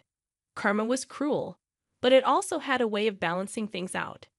3 years later, Mason called me in the middle of the night, begging me to pick him up from California while I lived in Chicago.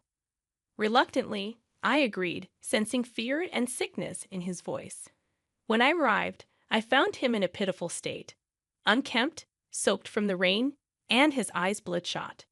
As he hugged me and began crying, I knew what was coming.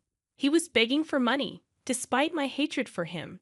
His desperation almost evoked pity, but I steeled myself against it.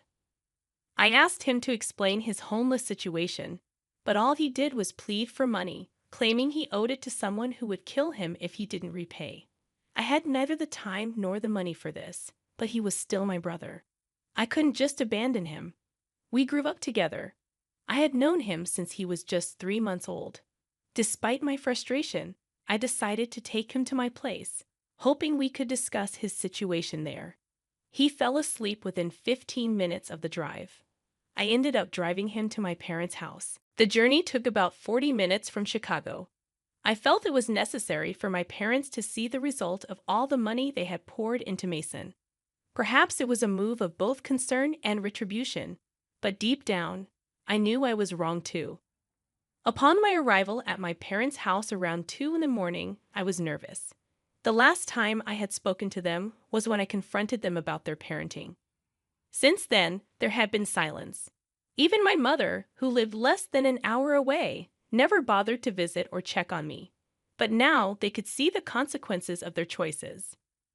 I rang the doorbell, and it took 15 minutes for my parents to come downstairs, dressed in their robes.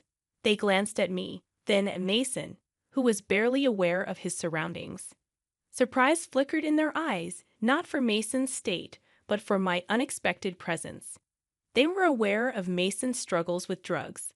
I brought Mason inside, laying him on the living room couch, and then explained the situation to both of them. They looked pained. I was about to leave when my mother stopped me, insisting I stay for some coffee. Despite the palpable tension, I decided to stay, compelled by a desire to understand the complexities of the situation with Mason. We sat at the kitchen table, and my mom began explaining the situation. Apparently, Mason had dropped out of college, and a year later, he joined some trouble, or rather, trouble caught up with him. The authorities called Dad, informing him that Mason had damaged campus property and had to pay for it. My dad did pay, but he was deeply disappointed. He confronted Mason, urging him to come home and enroll in a community college, at least completing his education before finding work. However, Mason refused and tried to sever ties. Then, the worst happened. Some thugs came to our house, threatening my dad that they would harm Mason if their money wasn't returned. Dad paid them off, attempting to bring Mason home, but he fled. 2 days later, they found him in California, where he had fallen into drugs. My mother began to cry at this point, revealing that they had placed him in a rehab facility in California 4 months ago. That was the last time they had seen him before I brought him back home. I had no immediate solution to offer, so I left, but I can't deny that I felt a strange sense of relief when both my parents hugged me and invited me to dinner this Thanksgiving. I wondered if I was wrong for feeling a twisted sense of joy over my brother's downfall. Not the whole. I wouldn't even blame your brother. It's your parents who are at fault. They've driven a wedge between their sons due to their misguided parenting. You helped your brother, which shows you're a good person. Well, your brother's life is in ruins, and you're happy that your mother wants to invite you for dinner. It might seem petty and mean, but I'd say you're not the whole if you can't understand the concept of empathy. My dad and stepmom have way too many kids, and I, a 15-year-old female, have a biological sister who is 13. We also have 7 adopted siblings, 3 boys and 4 girls, most of whom have some issues. Living with them is like walking on eggshells. This story centers on Abby, the oldest of the adopted kids at 15. They just took Abby in a few months ago, and they're in the process of adopting her. Before Abby, my dad and stepmom claimed they were done fostering and adopting kids. However, they made an exception because 2 of the girls they adopted 3 years ago are Abby's biological sisters. I have to say, Abby is probably the most challenging among the adopted kids. She doesn't talk much when we're all together. She just sits next to my stepmom or one of the nannies. She's also quite possessive about her things. For instance, if she has a pack of cookies and I eat one, she won't touch them anymore and will look for something else to eat. The same goes for video games. She enjoys playing Minecraft and will let us join her. But if we mess with anything she's built, the entire world becomes ruined for her. To address her eating habits, my dad and stepmom put a snack bar in Abby's room because there are days when she won't leave her room and sometimes won't allow anyone in. They hope this will encourage her to eat on those days. I once checked out Abby's room when she was in therapy and noticed she had a stash of really good snacks in there.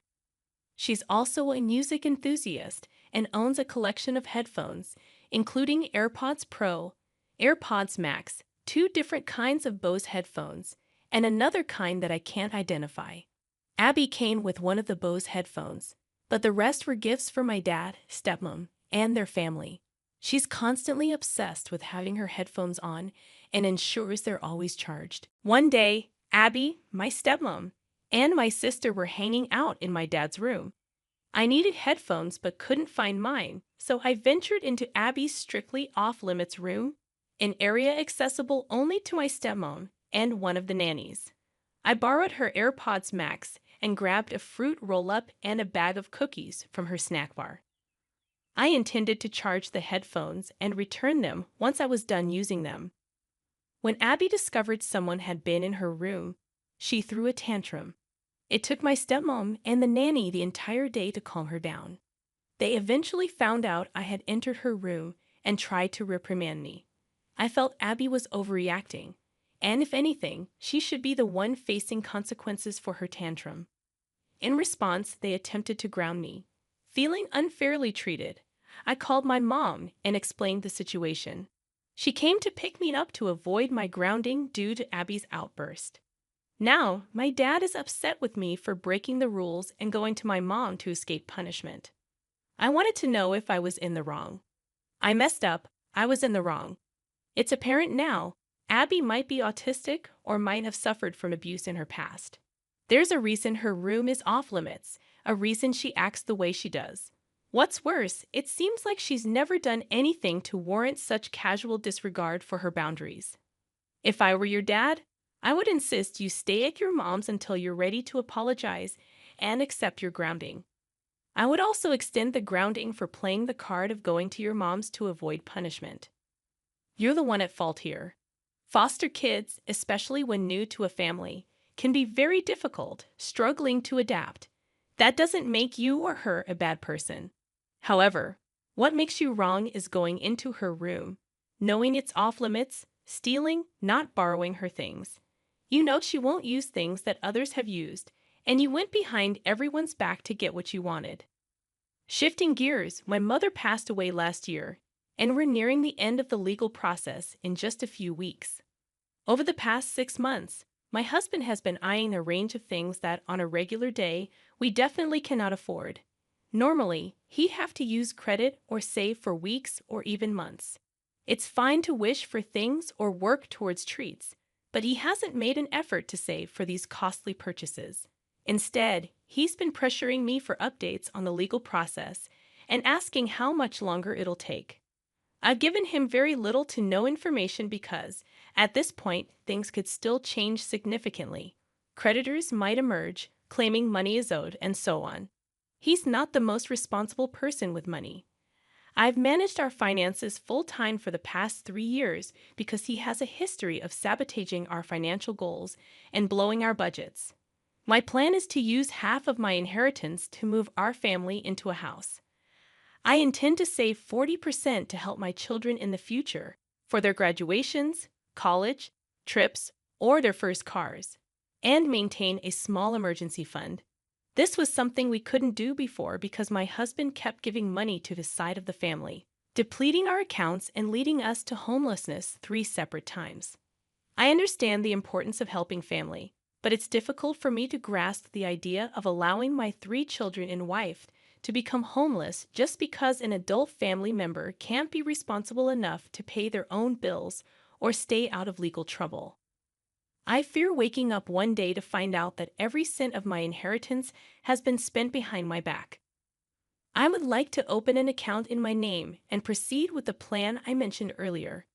My husband has made it clear that he intends to spend the money on new vehicles, tech gadgets, and other items solely for himself, not for our children or to secure our family's future.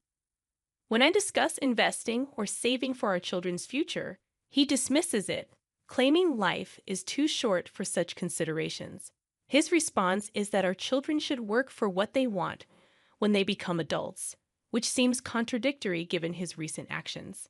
I'm certain that if his parents pass away, we'll be responsible for paying off their debts and covering any unknown costs out of our own pockets. Financially speaking, I started my marriage completely debt-free, and I've worked hard for years to help my husband achieve the same status. However, in the past decade, he has paid off his parents' credit card and IRS debts. They live paycheck to paycheck and believe saving money is pointless. I'm not sure if I'm making the right choice, but I simply want my children to experience the same happy and stress-free childhood I had. Am I in the wrong here? Not the whole. Seek legal advice to set everything up in a way that prevents him from having any claim to the money. Open a separate account without his name on it, and avoid putting his name on the house deed. Regarding the debts of his parents, if you are in the U.S., you won't have to pay them. It comes out of their estate. And if there's no money in the estate, it doesn't come from your family's funds. You might consider lying to him about the amount and the timing, telling him it's a fraction of the true amount and that it will take 2 years to receive. This would give you time to figure out how to safeguard the money from his impulsive spending. Consult a lawyer soon, as nothing prevents him from opening new credit cards and charging extravagant purchases with the intention to pay them off using your inheritance. I picked a chocolate cake for Emily because she loves chocolate. I asked her, "You like chocolate, don't you, Mom?" But she warned me that eating it might be dangerous for her. My daughter, Jennifer, swapped my cake with Bob's, and I reluctantly took a bite. Jennifer started eating her cake as well. Bob was bragging about reserving the cake a month ago and how yummy the crushed nuts on top were. Suddenly, he began to choke, turned red, and struggled to breathe. He collapsed on the floor. My name is Emily.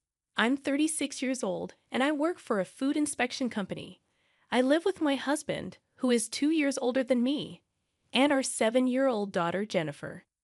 I met Bob in a college club, and after we both got jobs, we started dating and got married 2 years later. A year after our marriage, we had our daughter, Jennifer. She was a late bloomer, starting to walk at the age of 2. We got her checked at various hospitals, but they found no issues. They said it was just individual differences and recommended waiting to see her progress. Bob was initially worried about Jennifer, but eventually became frustrated with her slow progress and began to ignore her. My mother-in-law, Diane, disliked Jennifer, thinking she had a disability, and never held her. Only my father-in-law was affectionate to her, often telling me how unique and wonderful she was, which made me happy. Bob was kind until we got married, but with Jennifer's issues, he became grumpy at home. He would slam tables and stomp loudly on the floor when things didn't go his way, making me scared. Bob's behavior stressed me out, leading to hormonal imbalances and menopause, preventing us from having more children. I remember sobbing with my head buried in the pillow. Bob became harsher, nitpicking about everything from cleaning to cooking. Every complaint was accompanied by a loud noise, and I was constantly jumpy and apologetic. Jennifer watched Bob's tantrums with a puzzled expression, but never seemed scared or cried. Bob treated Jennifer as if she were strange. Jennifer didn't speak much but quickly learned to read. She would focus on reading for hours, even encyclopedias and children's books. I believed she understood complex words. When Jennifer was about to start elementary school, they suggested placing her in a special education class due to her lack of speech. Bob was furious and demanded that it be fixed, storming off to the bedroom. As I held my head in my hands, Jennifer gently patted my back. Diane called the next day, expressing embarrassment at Jennifer attending such a class. Neither Bob nor Diane genuinely cared about Jennifer. It was all about their reputation. After consulting with counselors, school teachers, and municipal officers, Jennifer was placed in regular classes, despite my belief that the special needs class might be a better fit. I couldn't suggest it due to Bob and Diane's objections. When Jennifer started elementary school, I had some free time, and my temp agency offered me a permanent position. The job felt fulfilling compared to the stifling atmosphere at home. When I discussed it with Bob, he hesitated but asked me to take care of the house like before. He wanted help from Diane too. Diane began visiting our house frequently, making sarcastic remarks about the mess and my cleaning habits, which made me more meticulous, but she continued to complain. I endured the bullying from Diane for weeks, but I couldn't handle it anymore. I told her I could manage the house on my own, and she reluctantly agreed to stop coming over. However, right after that, Bob started spending more time at his parents' house. A little later, when Jennifer was in second grade, my father-in-law, who had always been kind to her, suddenly passed away. At the funeral, I found it strange that Bob and Diane occasionally glanced at each other and laughed. It felt odd because funerals are usually sad occasions. With my father-in-law gone, Jennifer lost her only ally, and I felt uneasy. Juggling housework, childcare, and a full-time job had worn me out, and I fell sick with a fever. I asked Bob for help with dinner, but he refused, saying he didn't want to catch a cold from me. He stayed at his parents' house for a whole week. As I started to feel better, I was offered a promotion as a section manager at work. I was thrilled, but it also felt like a heavy burden considering my responsibilities at home. When I talked to Bob about it, he insisted I continue with the household duties and belittled my abilities. The next day, Diane came over to the house and complained about its state, saying it was messy because I didn't put effort into housework. She inspected everything and made me redo tasks like wiping windows and folding laundry. Every time Diane nagged, Jennifer started talking to her. She asked Diane about happiness hormones and explained complex medical concepts, leaving Diane confused and exhausted. On my birthday, Bob returned from a business trip with a cake, the first time he'd ever bought something for me since we got married. He thanked me and said, "Thanks for everything. I love you." I was stunned, wondering what had gotten into him this time. "I'll put this cake in the fridge and we can have it later," Bob said in a sugary sweet way that made me uncomfortable.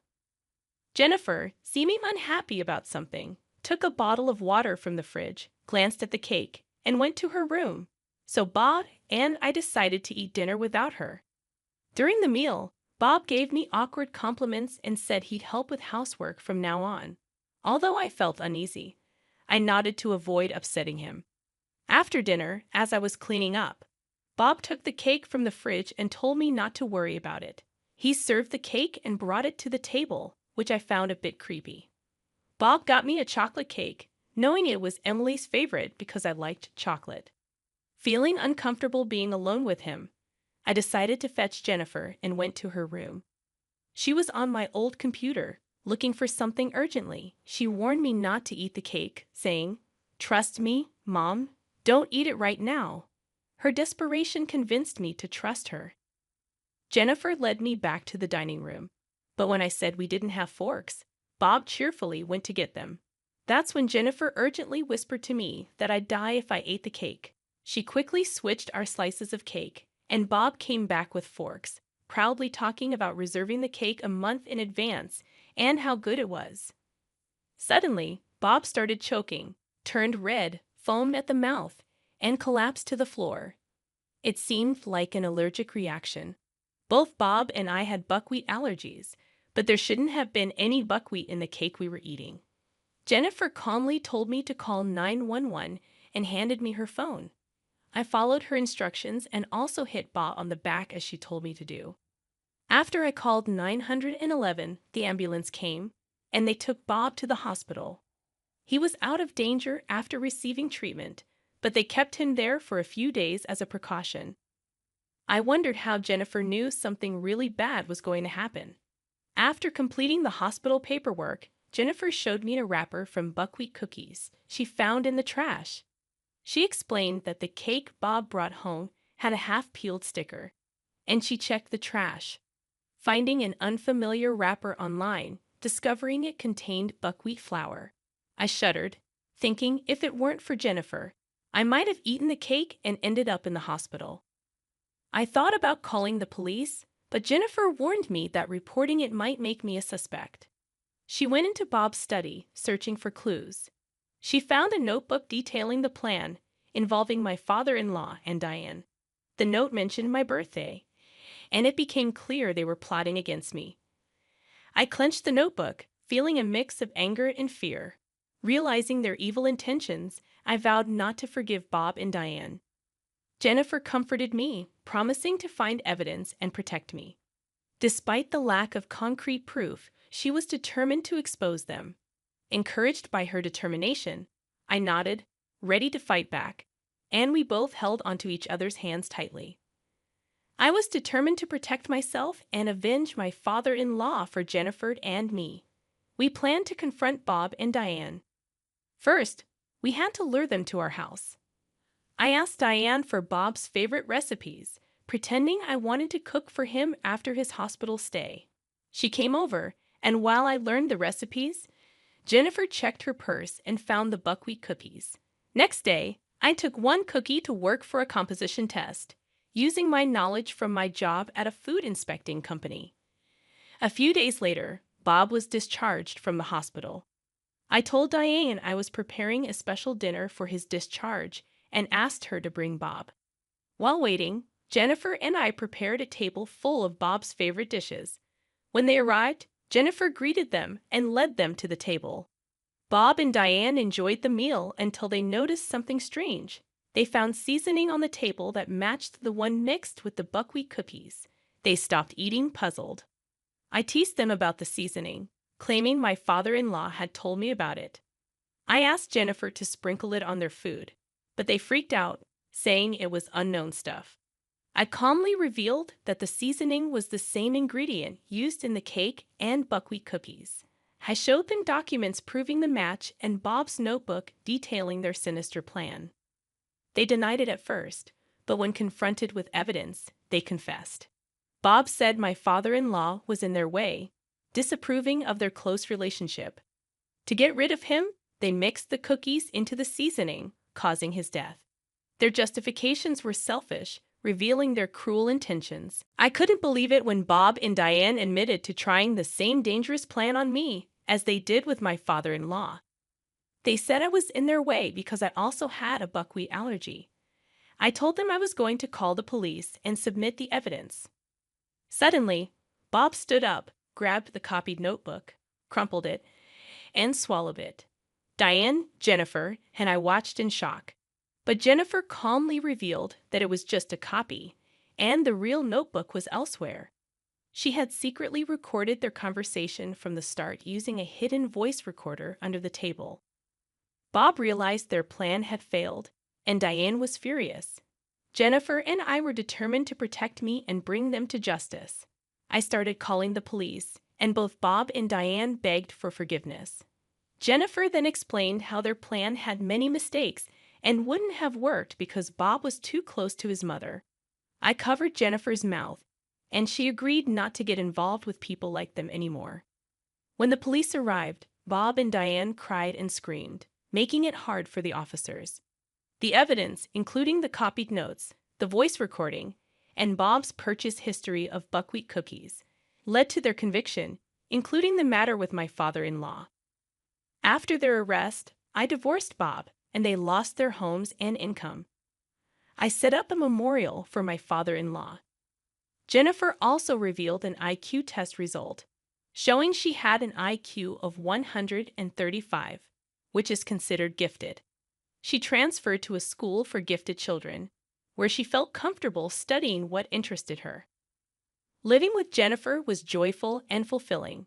People said I looked younger, my menstrual cycle returned, and I felt happier. Jennifer hugged me often, saying it released oxytocin, the happy hormone. I didn't know where oxytocin came from, but it made us both happy. We decided to live together, keeping our smiles bright. At 26 years old, the family that had abandoned me 16 years ago suddenly reappeared in my life. This unexpected reunion sparked a series of emotions and reactions that made me question my own identity, as if I was a different person entirely. As the eldest daughter, I grew up in a seemingly happy family with two siblings, one 3 years younger and the other 5 years my junior.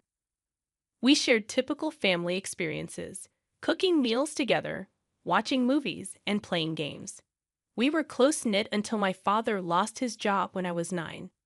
Blamed for things he hadn't done, he was unfairly dismissed, leaving my mother, who was working in a school, struggling to provide for us all.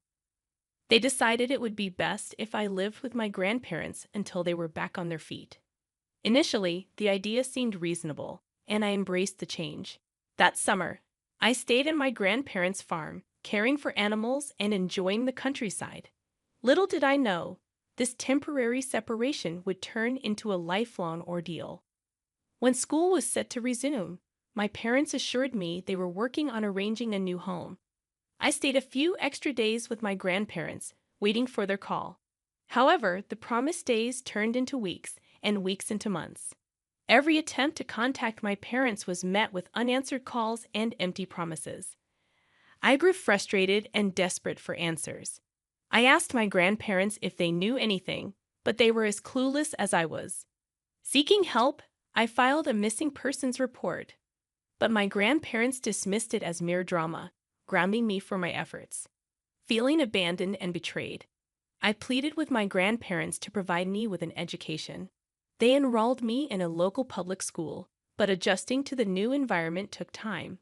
Despite the challenges, I focused on my studies, determined to escape my grandparents' farm and find my parents. The lack of concern from those around me intensified my resolve. Everything changed when I overheard a conversation between my grandmother and my mother on the phone. The hushed tones in the kitchen revealed the truth. My mother was alive. My hope was rekindled. But the mystery of my parents' disappearance only deepened, leaving me with more questions than ever before. We were discussing my progress in school and various aspects of my life, and hearing her voice stirred up a whirlwind of emotions within me. I couldn't contain my feelings, and before I could stop myself, I called out to her. The moment my voice reached the other end, silence fell. Frantically, I screamed and cried into the phone, hoping that if I shook it hard enough, her voice would echo through the receiver. Grandma emerged from the kitchen, her face a mix of concern and frustration, instructing me to go to my room. I unleashed my anger on her, demanding to know why she had hidden my mother from me and why she refused to divulge any information. Despite my pleas, Grandma remained steadfast in her silence, leaving me to accept the painful reality that my parents had essentially abandoned me. Shortly after that heartbreaking phone call, my grandparents sent me to live with a distant aunt, a 5-hour drive away from their farm. I often wondered why my parents had chosen to send me away, but I never received a satisfactory answer. My aunt, my mother's cousin, turned out to be a compassionate and understanding soul. She embraced me with open arms, and when I questioned her about my parents, she admitted she didn't have any answers. Her sincerity was palpable, and I chose to believe her. From the moment I moved in with my aunt at the age of 13, she became my rock. Whenever I struggled with my emotions, she was there to guide me, offering solace and understanding. She even encouraged me to seek therapy, a decision that initially left me hesitant but eventually proved immensely beneficial. My aunt validated my feelings, something my grandparents had never done, and provided the support I desperately needed. By the time I finished high school, my aunt had become the most significant person in my life, filling the void left by my absent parents. She supported me through my journey to becoming a veterinary doctor, following in her footsteps. At 21, I approached her with adoption papers, wanting her to be my legal parent. With her wholehearted agreement, I finally found the stability and love I had craved for so long. Having completed my degree, I now work as an intern in a hospital, striving to gain valuable experience. My career path has led me to move into a new apartment, away from the familiarity of my aunt's home. Despite the physical distance, I still visit her whenever I can. 2 days ago, on my day off, I was relaxing at home when the doorbell rang. Anticipating a delivery, I opened the door only to find my estranged family standing there, my mom, dad, and youngest brother. They appeared both unfamiliar and yet hauntingly recognizable. Stunned into silence, I couldn't find the words to express my emotions. They handed me an envelope containing a letter from my grandparents. According to the letter, I had allegedly run away from their home, refusing to maintain contact, causing them immense emotional distress. They demanded I pay for my brother's education, leveraging my newfound status as a doctor, threatening legal action if I refused. The situation made no sense to me. How could I be blamed for running away when I had been sent away by my grandparents?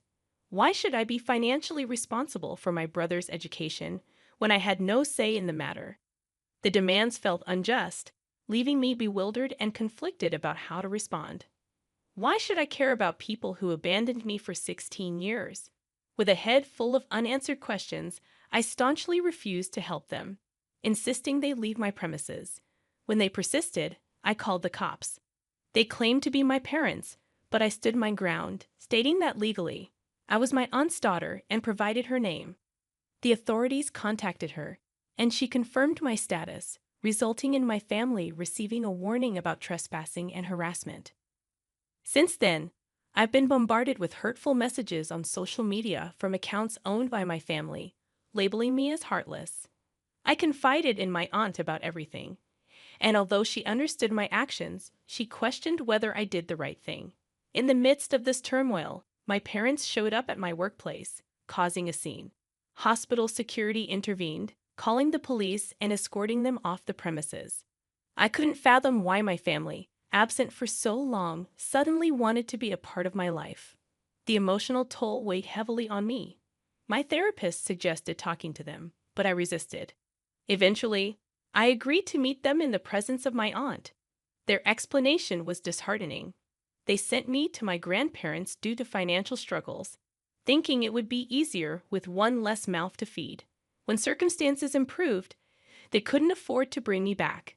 Now, with their savings depleted, they wanted me to support them and pay for my brother's needs. They admitted fabricating the threat of legal action, hoping to guilt me into compliance. Each word shattered my heart, but I stood firm. I reminded them of my legal detachment and threatened legal action if they ever bothered me again at home or work. Despite their pleas for forgiveness, I walked away, my heart hardened against them. My therapist suggested I might be struggling to empathize, but the truth was, I felt nothing for them. If I could, I'd erase them from my memory without a second thought. Since my last update, my family has ceased reaching out to me. On the other hand, I have completed my internship, and I am considering another residency program before I sit for the NAVLE. I hold on to hope that my future will be all right. Sometimes I won't deny it. I wish I had a better relationship with my parents. Nevertheless, I am content with having my aunt as my sole parent. She proves to be a far superior mother than the other one I know. They abandoned you, lied to you, and left you with your grandparents. You owe them nothing. You are only giving them what they gave you. They'd abandoned you. I don't understand why they thought you wouldn't do the same. My sister-in-law, a 26-year-old woman, and I, a 29-year-old woman, have always had a complicated relationship. I thought she had matured enough to leave me alone, but apparently she couldn't resist causing drama. Our issues started when I began dating my husband. We met while he was helping her move.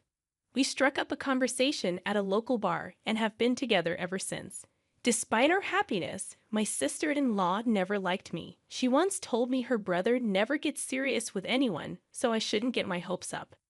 I mentally prepared for heartbreak, even though I really liked her brother. However, 6 years later, we are still going strong, and he is undoubtedly my favorite person in the world. The rest of his family, including my mother-in-law, father-in-law, and every other family member I've met, have been nothing but nice to me.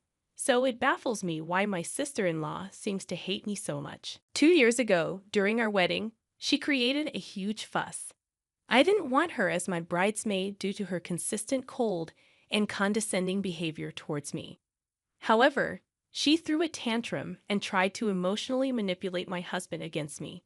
To avoid more drama, I made her a bridesmaid. Yet she showed up in a white floral dress, angering everyone. My in-laws forced her to change, threatening to exclude her from family events if she didn't comply. She apologized afterward, and I thought she had moved past her immature behavior. Clearly, I was wrong. Things took a turn when I found out I was pregnant with my first child. I was thrilled and couldn't wait to share the news. While everyone else was excited, my sister-in-law's behavior was different.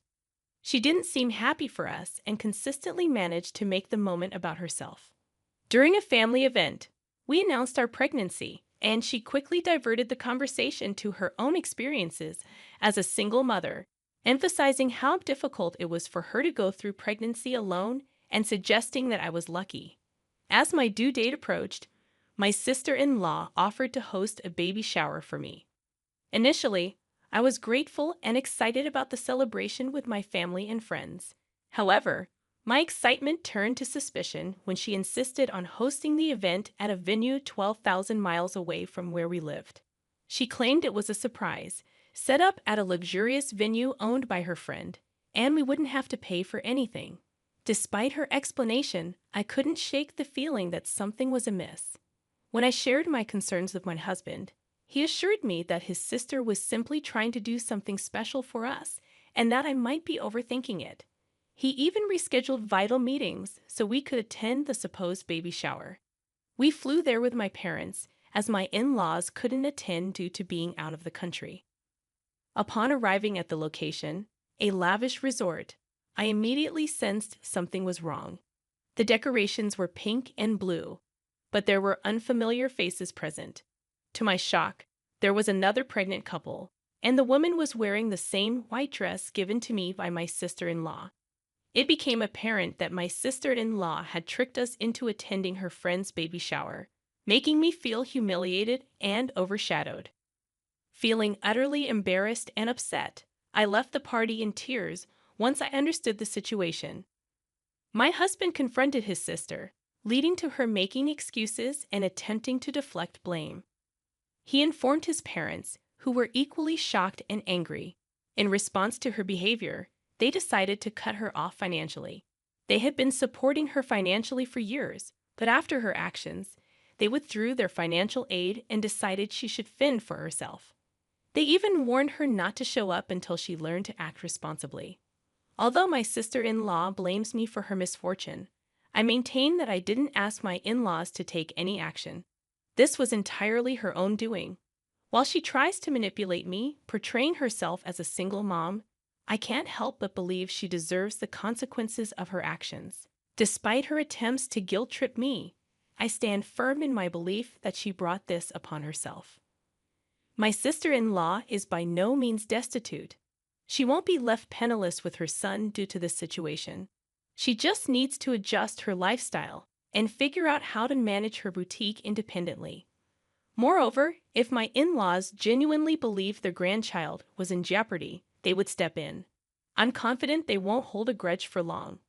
Although they might not fund her boutique, they'll likely assist her with general expenses once she acknowledges her error and apologizes to me, rather than attacking me for her perceived misfortunes. My husband firmly stands by my side, assuring me that I never have to forgive my sister-in-law or engage with her again. He apologized for not intervening earlier and taking stronger measures to keep her away from me. My kind mother-in-law is planning a genuine baby shower for me, promising a delightful celebration where I can focus on the joy of our upcoming child, forgetting about my sister-in-law's antics. However, my sister-in-law crashed my baby shower despite being uninvited. On the day of the event, everything seemed perfect. My mother-in-law had beautifully decorated her backyard, and delicious food and drinks were served. We were happily chatting with our friends and family, opening gifts people had generously brought for us. But when my sister-in-law arrived, having found out about the party through social media, she exploded into a furious tirade. She created a scene, shouting that her parents didn't financially support her, but had no issue throwing a lavish party for me, someone she deemed unworthy of such attention. At that point, my mother-in-law had had enough. She promptly escorted my sister-in-law out of the garden, apologizing to the guests for the disturbance. After the event, my in-laws apologized to me multiple times, suggesting I obtain a restraining order against my sister-in-law. While I hesitate to take such drastic measures, we have decided to keep all news about the baby off social media to prevent her from stalking us. The whole situation is insane, and it baffles me how jealous and immature my sister-in-law can be. She managed to ruin not just one but two baby showers with her antics. I must add that my in-laws initially weren't supportive during her pregnancy because she was having a child out of wedlock, which clashed with their traditional beliefs. They did come around after the baby was born, but it appears my sister-in-law still harbors resentment. I haven't heard from her since the baby shower, and my in-laws have expressed their intention to cut her off permanently due to her embarrassing behavior in front of so many people. Frankly, I've reached a point where I don't care anymore. I just want this ordeal to be over so I can focus on myself and my baby. It's astonishing how entitled and childish she can be, sabotaging such a beautiful event. She disrespected not only me but also her friend, showcasing her true colors as a deeply flawed and immature individual. I don't intend to waste another thought on her. My fiancé and I made a mutual decision to embrace an open relationship a year ago. We established clear boundaries. While physical interactions with others were allowed, emotional connections beyond our partnership were off limits. However, my suspicions grew when I began to suspect he was developing an emotional bond with a woman he had been physically involved with. As our wedding date approached, I found myself wanting to close the open relationship due to its impact on our bond. I had engaged in purely physical relationships with 4 men, adhering to our agreement. On the other hand, my fiancé had intimate encounters with several women, but it seemed there was nothing more to it. That was until I discovered he had been seeing one particular woman for at least 3 months. My investigation revealed that he was taking her out for dinners and lunches, messaging her daily, and even planning work trips together. This emotional involvement crossed the boundaries we had set, leaving me feeling furious and betrayed. I resolved that I couldn't proceed with our relationship under these circumstances. I wanted him to end his emotional involvement with her. Otherwise, I couldn't go through with marrying him. We had promised to prioritize each other, and his actions had clearly violated that agreement. I planned to confront him that evening, seeking an explanation for his breach of trust and honesty. I didn't form emotional connections with other men and remained faithful to our agreement. You see, he must have been deeply hurt by my initial suggestion of having friends with benefits. The problems in my relationship with my fiancé came to a head on a Friday, shortly after I discovered his emotional involvement with a woman he had initially only had a physical relationship with. Our open relationship began last year, but we had been exclusive before that. On that fateful Friday, he went to her place after work, intending to return on Saturday. However, he informed me on Saturday that he would be staying until Sunday. He explained that she was unwell and had a migraine coming on, so he wanted to make sure she was okay before leaving. I called him out on his excuses, as it seemed unnecessary for him to stay with her for a migraine. He insisted he was being honest and promised to return on Sunday afternoon, which he did. Afterward, I confronted him about my knowledge of his relationship with this woman, which we both agreed was off limits in our open relationship. We had agreed to physical partners only, without emotional connections to others. He seemed taken aback by how much I knew about his interactions and outings with her. I confessed that I had looked at his email and WhatsApp messages, which enraged him. He refused to engage in further conversation, but I pressed him, knowing he was hiding something. Eventually, he approached me and dropped the bombshell. He had been contemplating our relationship and had concluded that he no longer wanted to marry me. When I inquired if he was ending our engagement, he went further, stating he was done with the relationship altogether. Amid heated arguments about his infidelity, he admitted that his decision was directly linked to his deep feelings for this woman. He confessed to being in love with her and acknowledged that he had cut ties with all his other partners because he was emotionally invested in her. He described feeling loved and cherished when with her, appreciating that she had chosen to be exclusively with him. He declared his intention to commit to her. I expressed my desire to close our relationship and be only with him, realizing that the open arrangement was not working for us. However, he firmly refused, asserting that he couldn't end his relationship with her, and that he no longer cared to make things work with me, as everything had changed irreparably. I reminded him that he had agreed to open our relationship and had been involved with several women.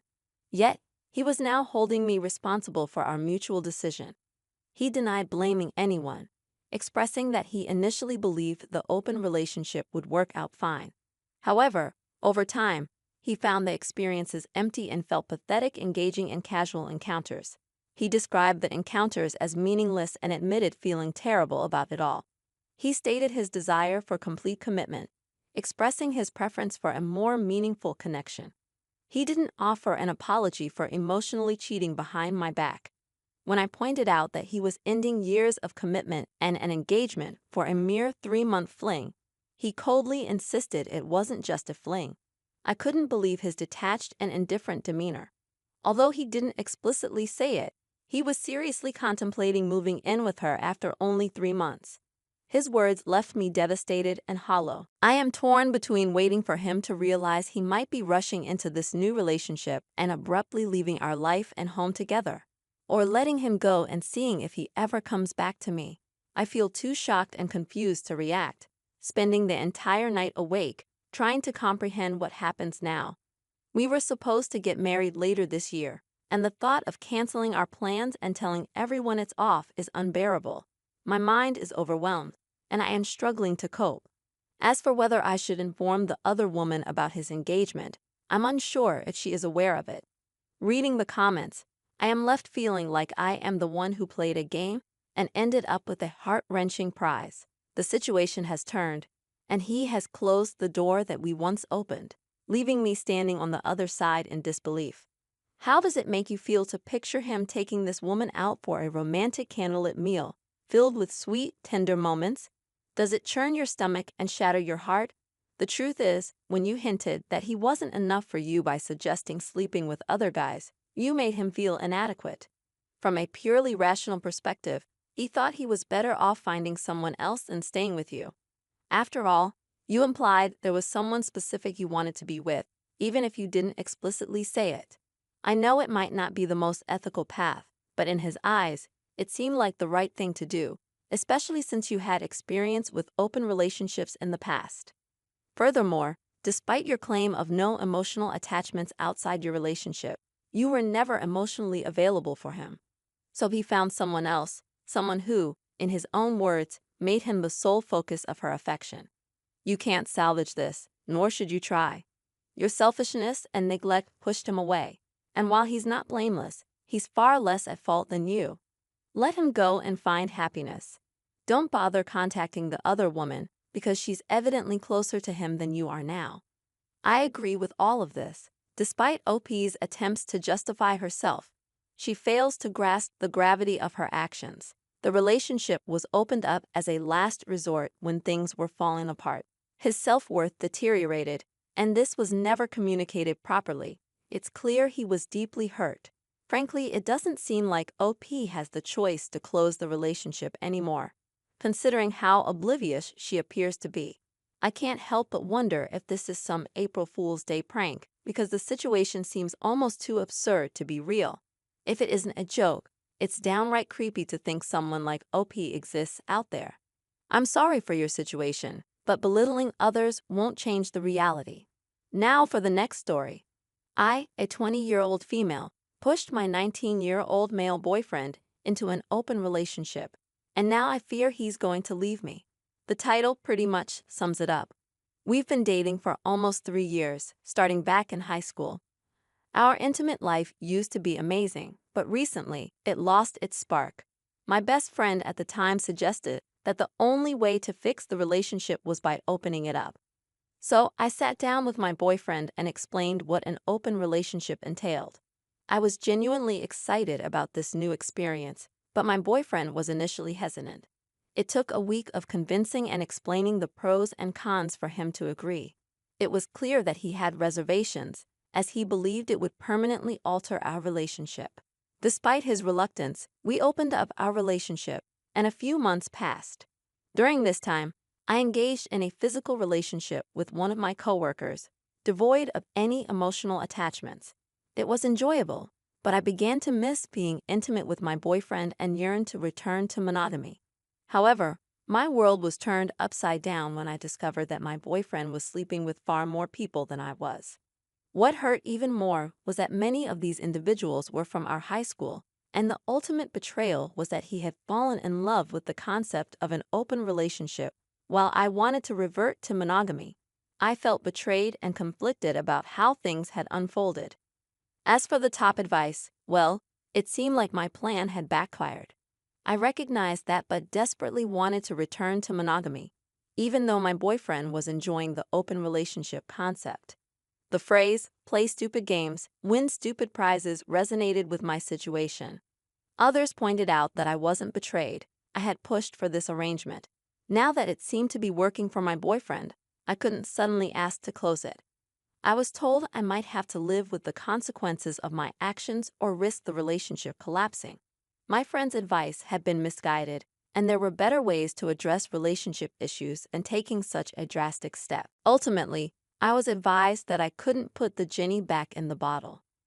My boyfriend was content with the current arrangement, and my choices had led us down this path. Ending the relationship might be the only option if we couldn't find a compromise. I was cautioned against thinking he would just leave me, as he seemed satisfied with the open relationship.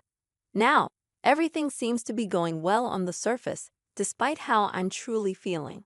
If I were to tell him that I no longer wanted an open relationship, he probably wouldn't agree to end it. He enjoys the freedom of the open relationship, relishing both physical intimacy with others and the comfort of having me at home. It's evident that I've made a mistake. As for the last story, I'm a 29-year-old woman in a 2-year relationship with my 31-year-old boyfriend. I wasn't content with our monogamous relationship, so I initiated the conversation about an open relationship after a year and a half. My motivation wasn't dissatisfaction with him. Rather, I missed the excitement of flirting in new relationships, which I knew I couldn't recreate with him. We set some ground rules. Each of us could have one extra partner at a time, strictly friends with benefits, not one-night stands. These partners couldn't be people already in our lives, and we couldn't see them more than once a week without the other's permission. Additionally, bringing them home required mutual agreement. Initially, the open relationship seemed like a good solution. I had the opportunity to explore new connections without diving into a string of physical relationships. However, my boyfriend started seeing Christine. He followed all our rules and was transparent about his interactions with her. Yet he didn't stop seeing her. Despite my attempts to move on from people to avoid attachment, he continued seeing Christine for 4 months. Recently, he suggested a threesome with her, and I reluctantly agreed to meet her for coffee without him present. The encounter left me feeling angry and uncomfortable. I cut the date short and informed my boyfriend that I was not interested in pursuing a threesome with her. What frustrated me most was his refusal to consider a threesome involving my friend with benefits. Despite my openness to one with Christine, he outright rejected the idea and wouldn't even meet my friend, despite me meeting all of his partners. The situation left me feeling frustrated and confused about our relationship dynamics. I've reached a point where the open relationship doesn't matter to me anymore. Is there any way to close things up again and move past this? Some general advice. Treat others how you want to be treated. You can't have your cake and eat it too. And for the vast majority of people, open relationships are a terrible idea. In retrospect, asking for an open relationship seems selfish now because it was all about me scratching my own itch, not about exploring something meaningful with my partner. When my boyfriend followed the rules I set, I selfishly decided to close the relationship due to my own jealousy. This situation makes me question my emotional capacity to handle either a healthy open relationship or a healthy closed one. It feels like this post perfectly embodies the typical progression of open relationships. For many men, the hardest part of opening a relationship is their partner having physical intimacy with other men. For women, it's often dealing with the emotional connections their partner forms with other women. At the beginning of an open relationship, when both partners start exploring with others, it's usually more challenging for the man. He has to navigate his emotions and do a lot of emotional work, whereas the woman often finds it relatively easy and is enthusiastic about the non-monogamous lifestyle during this time. However, complications often arise when the man starts bonding deeply with another partner, forcing the woman to face difficult emotions. At this point, instead of dealing with her feelings, she might demand to close the relationship and use various tactics, like vetoes and new rules, to keep the relationship effectively one-sided. It's important to understand that suggesting an open relationship and then getting upset when your partner engages in one is precisely why this idea is problematic in the first place. Not everyone desires casual encounters with strangers, especially if they're in a relationship. As for my specific feelings when meeting the other woman, it wasn't just about her looks. She wasn't the type of girl I expected my boyfriend to be interested in. I'm taller and more athletically built, into hiking and climbing, while she's petite with a push-up bra, fitting the typical cute girl image. It's not about jealousy. It's about the surprise that the girl he chose as his friend with benefits doesn't match my expectations. And that concludes this discussion. If you have any thoughts to share, please leave a comment below. Don't forget to like and subscribe if you enjoyed this content. See you in the next one. Good day, everyone. I, a 29-year-old male, and Erica, a 27-year-old female, had been in a relationship for 2 years and got engaged 4 months ago. After our engagement, Erica moved into my house, and we split the expenses in a way that I covered the mortgage while she took care of utilities, groceries, and household items. We planned to add her to the house's ownership after our marriage to ensure she had equity in it. Erica's best friend, Leah, who is also 27, has been her friend since high school. I haven't particularly liked Leah, but I've always been polite because I know she'll be a part of our lives. However, my issue with Leah is that she often acts like my home is hers. For instance, she frequently brings her rather troublesome boyfriend over. Additionally, she tends to speak to me disrespectfully in my own house, as if she and Erica co-own it. One day, I discovered that some of my tools were missing from my garage, and upon checking my security camera, I found that Leah and her boyfriend had taken them when they were with Erica. When I asked Erica about it, she claimed they were just borrowing the tools and would return them. It took multiple reminders to finally get them back weeks later. I also have a valuable wine and liquor collection. One Friday evening when I was working late, I heard clinking bottles, and I found Leah behind my bar. She claimed Erica said it was okay to borrow a bottle for her party and that she'd pay for it. I told her it was not okay and asked her to leave. When I discussed this with Erica, she couldn't recall authorizing Leah to take a bottle. At this point, I expressed my discomfort with Leah being in my house. Erica understood, but she didn't take my concerns seriously. The last straw was when I couldn't find my golf clubs, which are a significant investment for me. I reviewed the security camera footage and discovered that Leah had used my garage code to take them. I lost my temper, called Erica, and insisted she get my clubs back immediately. Erica explained that Leah had asked for the garage code to retrieve some clothes from her closet, and Leah had taken my clubs along with her things. Leah claimed her boyfriend needed them for work.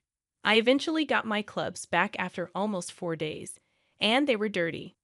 I sat Erica down and told her that if I ever saw Leah in my house again, I'd call the police without discussion. Erica got upset, stating that Leah was her best friend, and it wasn't fair to ban her from our home. I pointed out that this was a recurring issue, and since Erica's possessions weren't affected, she didn't seem to care. I suggested Erica could visit Leah at her apartment, but she said she couldn't because Leah didn't like her apartment, and her boyfriend was always there, making Erica uncomfortable. Now I'm receiving the silent treatment and being called unreasonable, but I don't believe I'm in the wrong. Before diving into the update, I want to express gratitude for the insightful comments received earlier. Many of you advised against putting my fiancé on the deed to my home and even questioned the viability of our marriage. It became clear that the issue wasn't just about Leah. It was a deeper problem with my fiancée, Erica. I confronted Erica about the situation when I found Leah's car parked in our driveway. I insisted that Leah leave, and despite her protests, I made it clear that I would involve the police if necessary. Erica, in her attempt to defend Leah, couldn't sway my decision. I sat her down and showed her this post. After reading through the comments for 20 minutes, Erica's response indicated she didn't grasp the gravity of our situation. That was my breaking point. I asked Erica to hold out her hand, remove the engagement ring, and ended our relationship. She pleaded, apologizing and promising to sever ties with Leah, but I couldn't ignore the fundamental lack of trust I felt toward her. Erica retreated to our room while I began packing her belongings in the kitchen. I reached out to her parents, informing them of the situation. To my surprise, they shared that Leah had long been banned from their home since high school due to similar issues.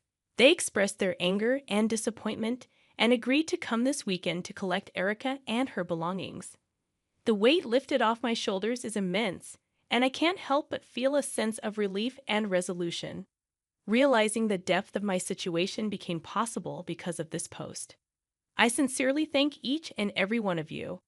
With newfound freedom, I'm eager to indulge in my hobbies, like playing golf with my reclaimed clubs. The prospect of embracing single life is both exciting and liberating. Your support has meant the world to me, and I can't express my gratitude enough. As for my next story, I'm seeking your perspective on a situation with my girlfriend. Early in our relationship, she decided to test my consideration by canceling a date, one where we were planning to take our relationship to the next level. It was a significant drive for me, and she waited until I was halfway there before letting me know.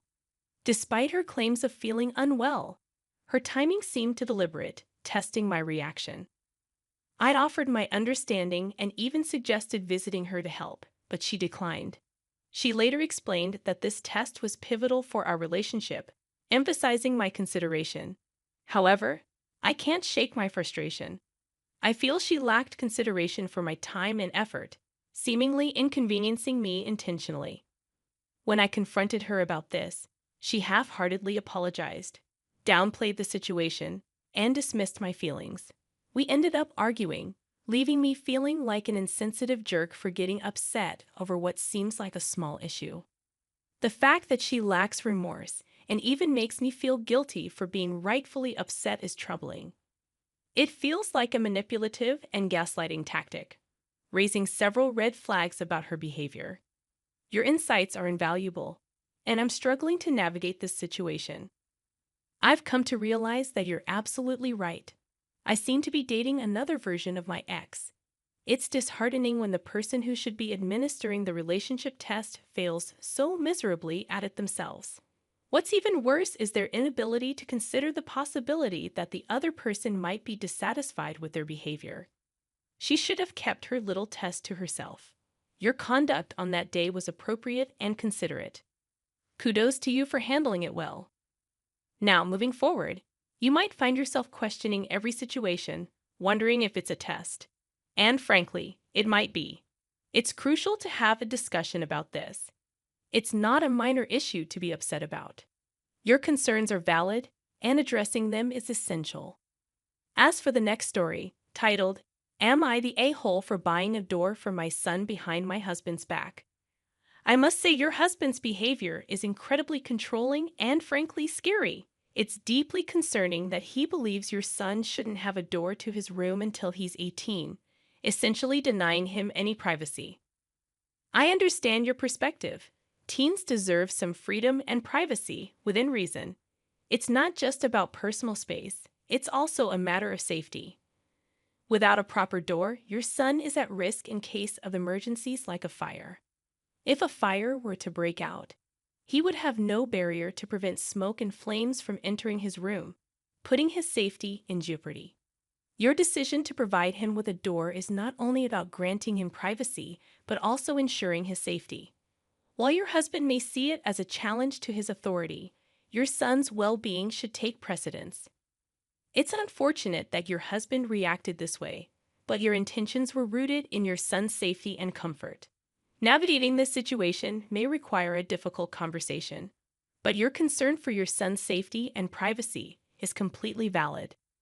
Your husband's behavior is indeed troubling, and it puts both you and your son at risk.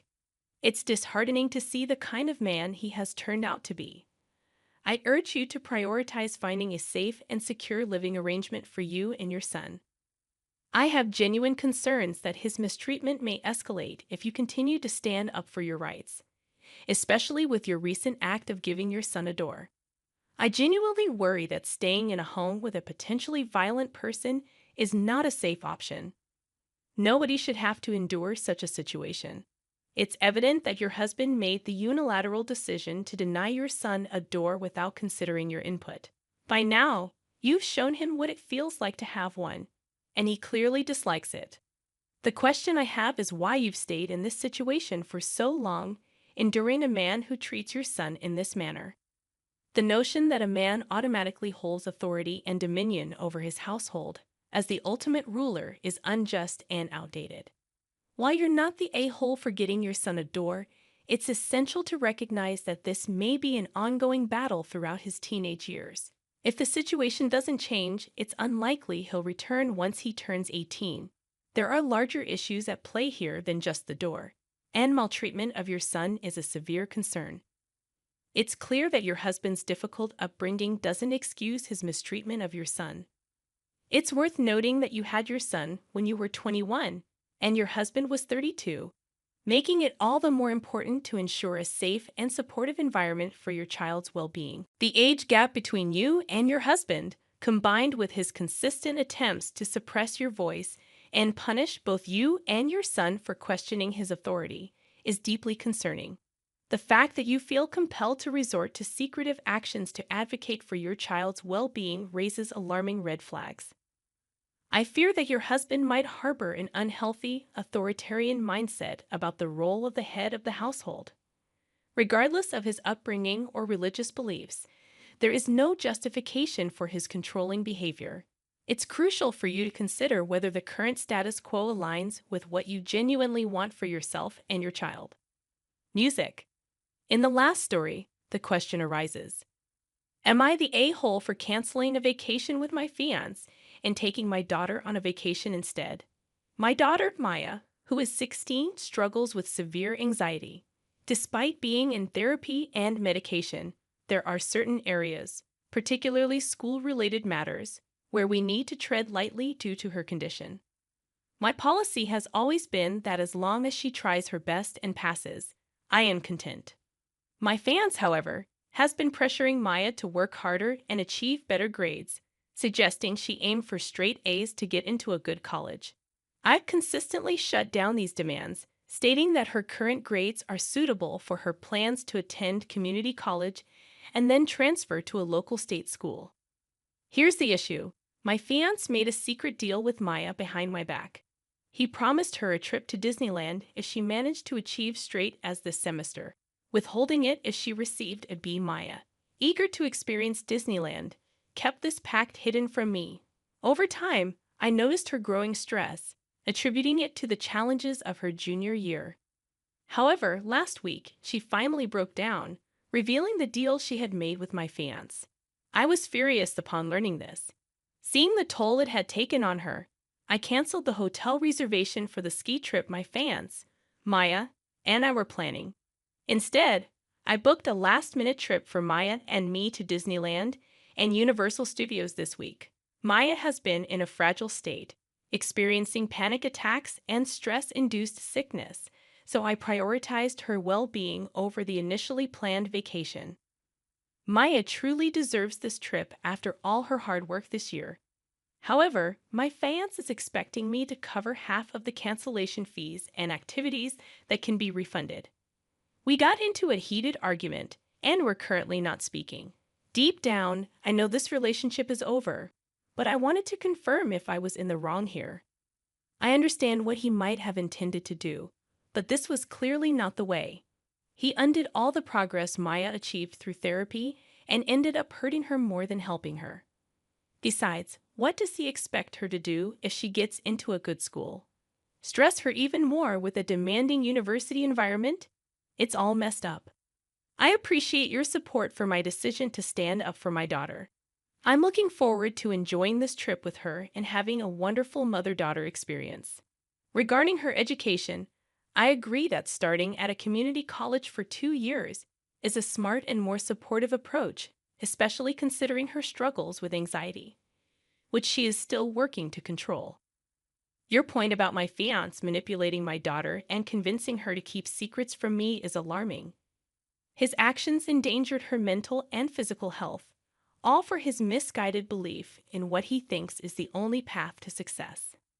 His manipulation could have had dangerous consequences, and I now see it as a pattern in his relationship with her, establishing that it's acceptable to do things behind my back if it benefits him. As for the fees, the more I reflect on it, the more I feel it should be his responsibility to pay for them. He manipulated everyone involved, including me, and I shouldn't be responsible for the financial repercussions of his actions. The end of us. Amidst the shambles of our once beautiful relationship, my husband, Mike, uttered the words that severed our ties forever.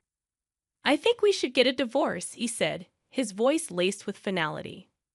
Mike had always criticized my life choices, but this time, I didn't protest.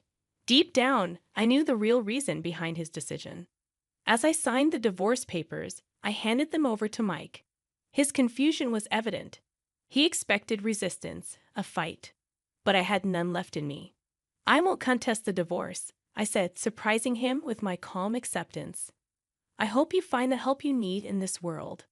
The divorce proceedings began, and I, Christine, found myself navigating the unfamiliar territory of separation from a man I had spent a decade with.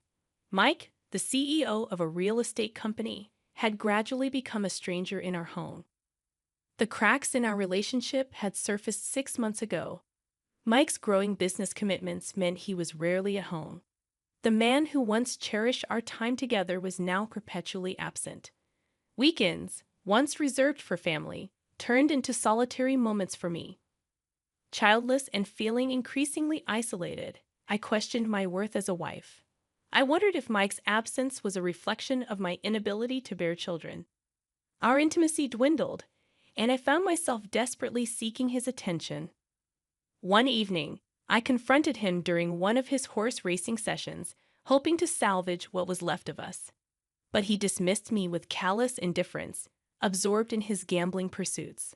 I mustered the courage to voice my grievances, only to be met with his irritation.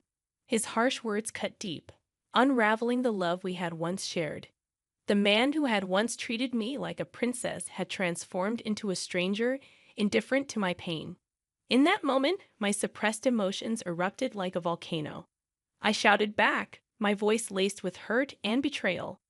I couldn't comprehend how the man I fell in love with had become so callous, so devoid of empathy. As I reminisced about our days filled with love, I realized that our marriage had become a mere facade. The love that once bound us had withered away, leaving behind a hollow shell of what we used to be. That's why I accepted his proposal initially. Everyone envied our closeness, and they all thought Mike was a catch, blessing our union. I believed that happiness would be our constant companion, but it only lasted for the first 2 years. After that, his selfishness and arrogance took over, reducing me to nothing more than a maid. I catered to his picky eating without a single complaint, cleaned meticulously as if under the scrutinizing gaze of an overly critical mother-in-law, and endured strict checks as if allowing even a speck of dust would be a grave sin. I faced humiliation in front of relatives due to our inability to have children. Although my real mom stepped in to support me, Mike's bullying never ceased. I endured these painful days, clinging to the memory of the kind Mike I had fallen in love with. His past love for me fueled my resilience, allowing me to smile through the worst moments. But now, the Mike in front of me seemed like an entirely different person. He yelled at people based on his mood and found my existence bothersome. I questioned why he chose to live with someone he clearly found so irritating. I would have preferred he cast me aside if I annoyed him that much. In the midst of these disheartening thoughts, Mike uttered the unthinkable. "You've become a drag. You used to be obedient and cute, which is why I married you. I didn't expect you to become this annoying, wrinkled old lady. You frustrate me, and you can't even have kids. What kind of wife are you? You're more like a maid. That's what you are now." His words shattered me. He no longer saw me as a woman. I had suspected it, but hearing it directly from him was a devastating blow. What had these 10 years meant? I had faithfully supported Mike, believing in his love for me. I thought this rough patch was temporary, that we would return to the happier days, and I believed I was the woman he cherished the most. Yet now, he regarded me with clear irritation, almost disdain. Was this the reward for my unwavering support over a decade? If so, it felt like a cruel joke from the universe. My sorrow turned into a potent mixture of hatred and anger. "Being around you exhausts me," he said, leaving me speechless. Unable to find words, I clenched my fists. Seeing my reaction, Mike grabbed his cigarettes and left, probably not planning to return that night. Staring at the door he had walked out of, I was dumbfounded. Memories of our happier days flashed before my eyes, and in the solitude, I found myself crying out loud. That fight had created a chasm between Mike and me. Sick of seeing my face, he started coming home late, barely exchanging a word before changing his clothes and leaving again. I was too terrified to talk, fearing his cutting words. If he were to ask for a divorce, I would have nowhere to go. My parents had died in a car accident shortly after I got married, leaving me feeling like an empty shell. Mike had been my rock, my support through it all. But now, that foundation was crumbling, leaving me adrift in a sea of despair. I truly believed, deep in my heart, that marrying him was the best decision of my life. From that moment on, Mike became my only family. I had no one else to turn to. My connection with my in-laws existed, but I hesitated to burden them with my woes, even though they were incredibly kind. I didn't want parents to hear complaints about their child. I feared it might sour their opinion of me. At that time, I was timid, always hesitant to take action. I began to accept that I might spend my entire life just being there for Mike, akin to a housekeeper. Many nights, these thoughts would reduce me to tears. Then, one surprising night, after over 3 months of silence between us, Mike came home in an unusually good mood. He appeared with a box of cupcakes, a gesture that startled me. "Christine here," he said, his demeanor remarkably different. I stared at him, taken aback by his sudden change. Seeing my reaction, Mike awkwardly laughed, tilted his head, and said, "Take it. I'm sorry for how I treated you that day. I regret being so cold. I want to go back to the happy days with you. Can we make up?" His apology moved me to tears. The Mike I had once known, the kind and caring one, seemed to have returned. I hugged him tightly, holding on to the hope that our happiness could be rekindled. From that moment, he kept his word. He treated me with care, reminiscent of our early dating days. He made an effort to come straight home after work, prioritizing our time together. He admitted his own faults, acknowledging that his stress from work had influenced his behavior. One lazy weekend afternoon, while we were watching a movie side by side on the couch, Mike, while gently stroking my hair, shared his feelings. "I think I took it all out on you," he confessed. "I blamed you without knowing the whole situation." Finally, the tension between us began to ease, and I believed that as a couple, we could find happiness again. However, that belief was shattered one night when a call interrupted our dinner. His phone displayed a woman's name, an unusual occurrence. Mike hastily answered it, looking panicked, and then hurried outside to continue the conversation, perhaps not wanting me to overhear. This was the first time since our reconciliation that he had taken a call privately. Suspicion crept in, and I decided to probe gently. "It's rare for you to take a call outside, especially someone from work," I said, my voice laced with concern. Mike's response was too rehearsed, too forced. "Oh yeah, kind of," he replied, avoiding eye contact. "You know, I'm going to step down soon and venture into a new business. It was one of the employees consulting about that." His words didn't match his demeanor, and alarm bells started ringing in my mind. "It's tough, right?" I said, feigning understanding, but deep inside, I had a sinking feeling. In that moment, A thought crossed my mind. A word that sent chills down my spine. Cheating. Could Mike be cheating on me? Suddenly, all the love I had for him turned cold. I decided to investigate thoroughly. With my carefully saved money, I hired a skilled lawyer experienced in infidelity cases and a private investigator to track Mike's actions. My suspicions were confirmed. He was indeed cheating on me with a 20-year-old girl from his workplace. The report in my hands detailed the duration of their relationship, confirming my worst fears. I was dumbfounded as I sifted through the papers the detective had handed me. Mike had been involved with this woman for over 5 years, with brief breaks in between. Their relationship had rekindled on the very evening he had called me during dinner. That tumultuous period between Mike and me. It was because he and this woman were getting along splendidly. Mike's sudden attempts at reconciliation were just a ploy to seek comfort after she rejected him. I realized I had merely been a convenient pawn in his game. It was then that I decided to take matters into my own hands. Seizing an opportune moment when Mike claimed to be on a business trip, I headed to a specific location. Revenge burned hot within me. Sometime after his infidelity was exposed, Mike smoothly transitioned into his new company. He celebrated his achievement with a lavish dinner at home, where we exchanged polite words but maintained the standoffishness we had experienced during our rough patch. Investigations revealed that Mike's lover was possessive and jealous, making him ignore me as a woman to please her.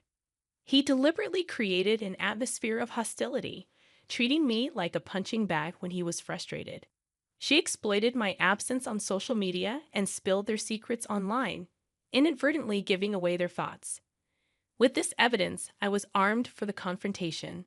Amidst our tension, Mike, visibly irritated, handed me a note. "I don't want to eat your cooking," he spat. "Do you even realize who keeps you afloat?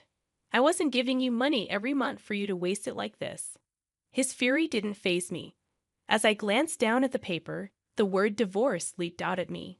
Mike, shamelessly and without remorse, demanded a divorce, probably assuming that after the mental toll of the past 6 months, I'd readily accept.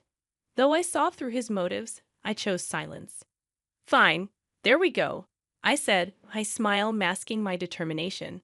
Swiftly, I handed him back a signed contract from a divorce lawyer. His dumbfounded expression didn't deter me. I began to pack my essentials, having anticipated this moment, since I had glimpsed his lover's social media, knowing he would ask for a divorce today. Ignoring his attempts to call me back, I swiftly departed the house that, despite its toxic atmosphere, had once been a place of happiness for us. The following day, I contacted the company where Mike's lover worked. She was a new employee at the main branch, and her involvement with Mike had started after a mistake at a drinking party. She was now 5 months pregnant, undoubtedly carrying Mike's child. To confront them with this shocking truth, I invited them to the chairman's house that night. "Please come to the chairman's house tonight. I need to talk to you," I said over the phone, specifying her lover's name. Without further discussion, I hung up, bracing myself for the confrontation that would unfold as the night deepened. At the agreed time, the two arrived at the chairman's house, their faces filled with unease. Mike, his expression furious, seemed to have received frantic calls from his family. Ignoring the tension, I spoke up. "Hey, Mom." As Mike entered the living room, he confronted his mother loudly, demanding answers. "What's going on? Why didn't you answer the phone? What's this?" he barked, his eyes darting around the room.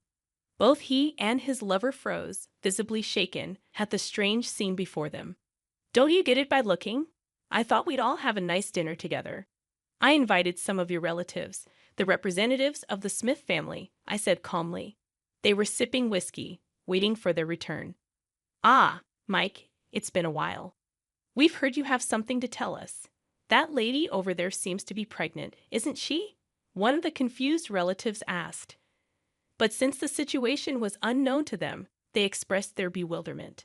Only Mike's parents remained calm, casting a stern, yet gentle, gaze upon him and his cheating partner. "Mike, we've heard there's something you want to discuss with us. Is there something you need to say about that woman?" His mother spoke up. though her tone was soft. Her eyes held no warmth, emanating a dark and intimidating aura that made Mike shiver. "What do you mean by something I need to talk about? Don't play dumb, boy." "I've heard everything from Christine," his father interjected, his stern gaze contrasting sharply with his mother's demeanor. The words hit Mike like a sledgehammer. Panic flashed across his face as he turned to me, lashing out. "What the hell did you do? You're not my wife anymore, so stay out of family matters." "She's not your wife? What do you mean?" I said, seizing the opportunity provided by Mike's slip of the tongue. Everyone from the Smith family looked at him with puzzled expressions, questioning his words. In the midst of my contemplation, his furious mother spoke again. "How could you disregard such a wonderful wife and flirt around with other women? You're a disgrace to the Smith family. Realize your own foolishness." His mother's formal attire and dignified demeanor lent her words immense weight, overwhelming everyone present. It must have been terrifying for Mike. Overwhelmed, he fell backward onto the floor. "You thought you managed a smooth divorce. Please don't underestimate me. I've already got permission from your parents to demand the division of property. They said they'd like to maintain a good relationship with me and kick you out of the Smith family," I whispered to Mike, smiling slyly. On that day, I had tearfully explained everything to my in-laws. Upon seeing all the evidence, they had supported and comforted me. "We never thought our son would do something so pathetic. Thank you for telling us, Christine. We're sorry for all the pain we've caused you," his parents had said, showing me genuine warmth. They had cooperated with my plan, informing all the relatives who had celebrated our marriage of the situation, ensuring no one would side with Mike. As his mother continued, her voice filled with disdain, "Please never set foot in this house again. I don't ever want to see your face." "That's a shame," she repeated, her tone cutting through the room. The deep bond between his father and mother made cheating unthinkable for them, making their son's actions even more repulsive. "Oh, I almost forgot." I turned to the mistress, who was watching the scene in shock. Fear filled her eyes as I handed her a medical report, revealing the shocking truth. "You know that kid isn't Mike's, right?" I said, dropping the bombshell. The mistress looked stunned and panicked, her eyes darting between me and Mike. "How did you get pregnant with a child from infertile Mike? I'd love to know how you pulled that off. Care to enlighten me?" I teased them with a playful tone, while the color drained from the mistress's face. In a fit of rage, Mike confronted her, needing to be held back by his father and the other men. I had successfully driven a wedge between Mike and his mistress, leading to their breakup. She ended up raising the child alone, while Mike begged to come back to me. Of course, I turned him away. I proceeded with the divorce and secured a substantial portion of the property through my lawyer, armed with all the evidence. Completely defeated, Mike complied with everything the lawyer demanded. Afterward, with the help of Mike's parents, I began working as a secretary in a company owned by his father. His mother, concerned about me living alone, invited me to stay. Eventually, she suggested I become their adopted daughter. "Why don't you become our adopted daughter?" she said, her eyes brimming with warmth. "They loved me so much, and now I live happily with them, just like their own daughter." I had a prior commitment with my mom, so my husband handed me $20 from his wallet unexpectedly. Caught off guard by this turn of events, I could only stare blankly as he drove away, leaving his wife in labor to prioritize picking up his own mother for her lessons. Even though his mother had consistently belittled me in the past, I tolerated it for the sake of our unborn child. But in that moment, I realized that someone who neglects their child like this doesn't deserve to be a parent. Despite the increasing pain, I decided to face childbirth alone. My name is Catherine. I married my husband Bob right after graduating from college. We were leading a reasonably happy married life. Bob, 3 years older than me, had been a senior in my college club. He fell for me at first sight when I joined as a freshman. Looking back, I blushed thinking about how passionately he pursued me. When you're young, just the fact that someone is older can make them seem so cool. I reciprocated Bob's advances, and we dated smoothly until my graduation. Even after getting married, Bob was head over heels in love with me, so I was never concerned about him cheating. He always left work on time, headed straight home, and ate the dinner I'd prepared while it was still hot. I heard he bragged about it at work, saying how happy he was, so I figured no woman would approach a man who was so obviously devoted. However, there was a reason I described our seemingly smooth relationship as reasonably happy. That reason was my mother-in-law. I thought the age-old mother-in-law and daughter-in-law issues were things of the past. But the moment she saw me, she frowned and said, "What's up with that hair of yours? Looks like you dumped ink all over it. I bet you dyed it last night in a rush, didn't you?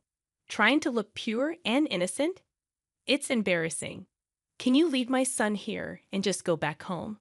Honestly, if you knew you were meeting us, you should have taken care of your hair well in advance."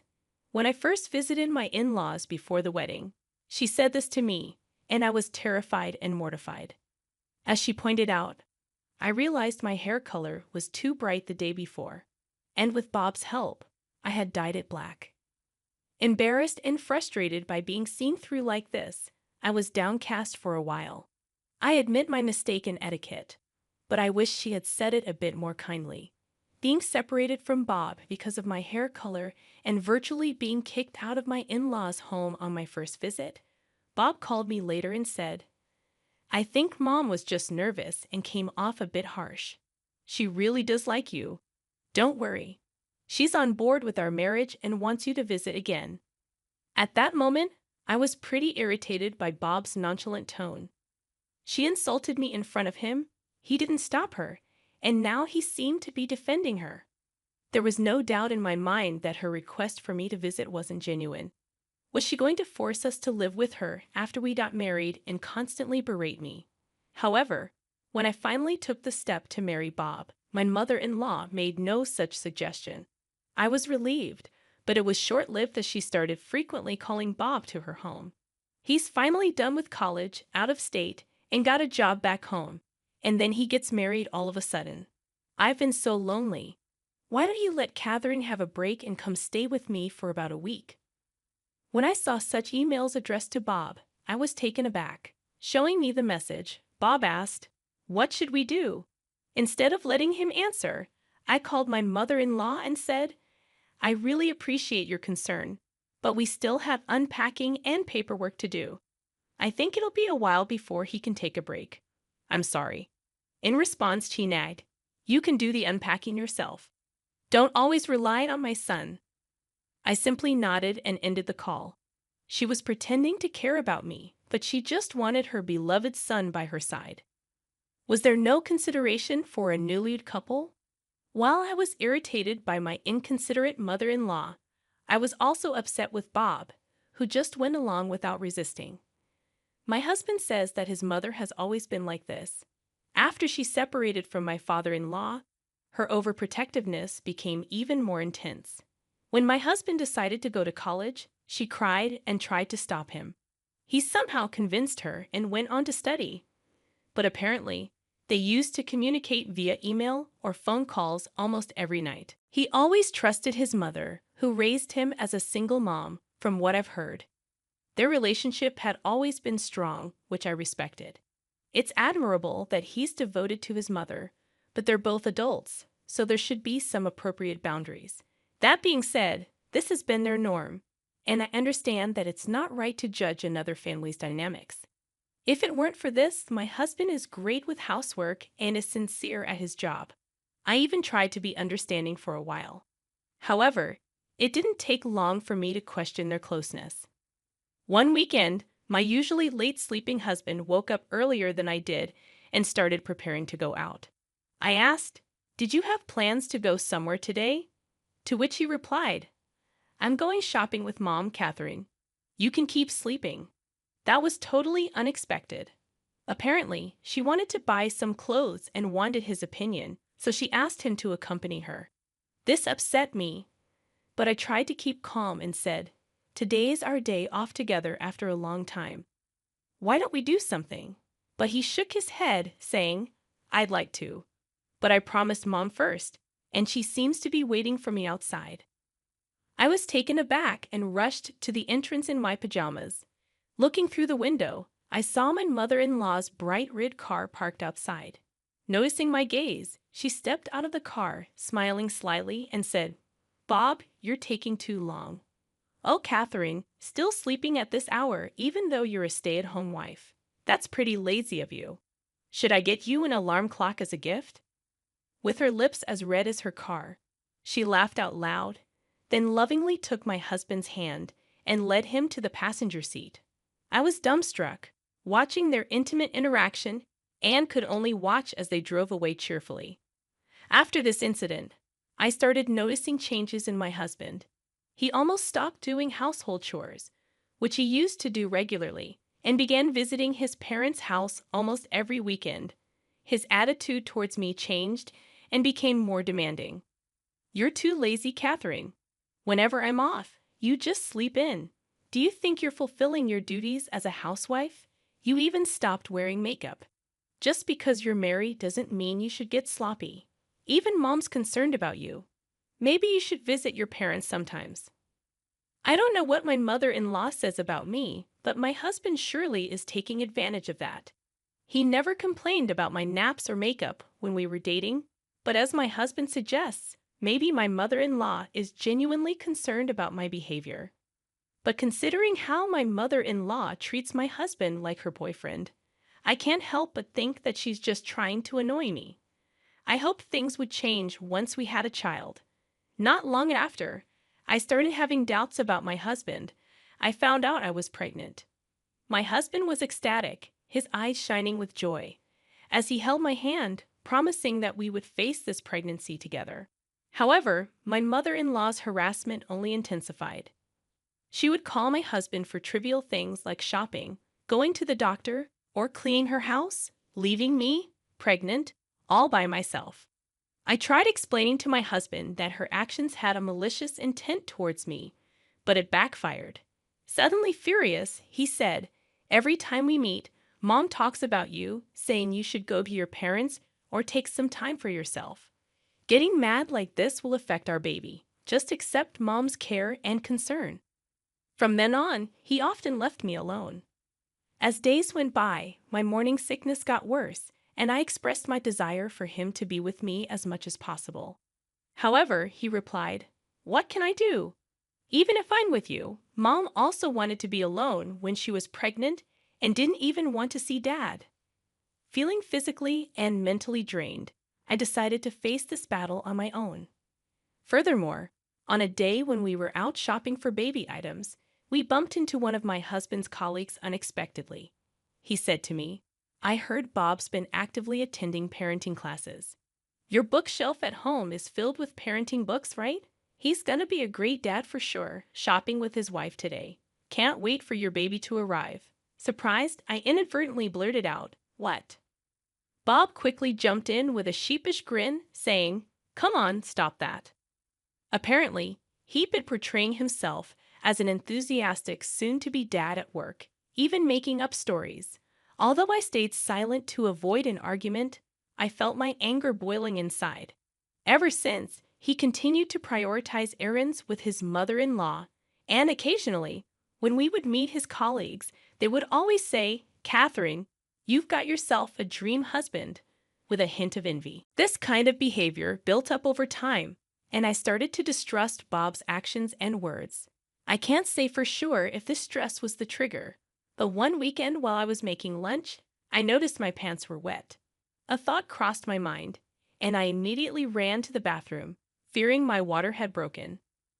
I shouted across the house where Bob was still asleep, telling him to get the car ready ASAP.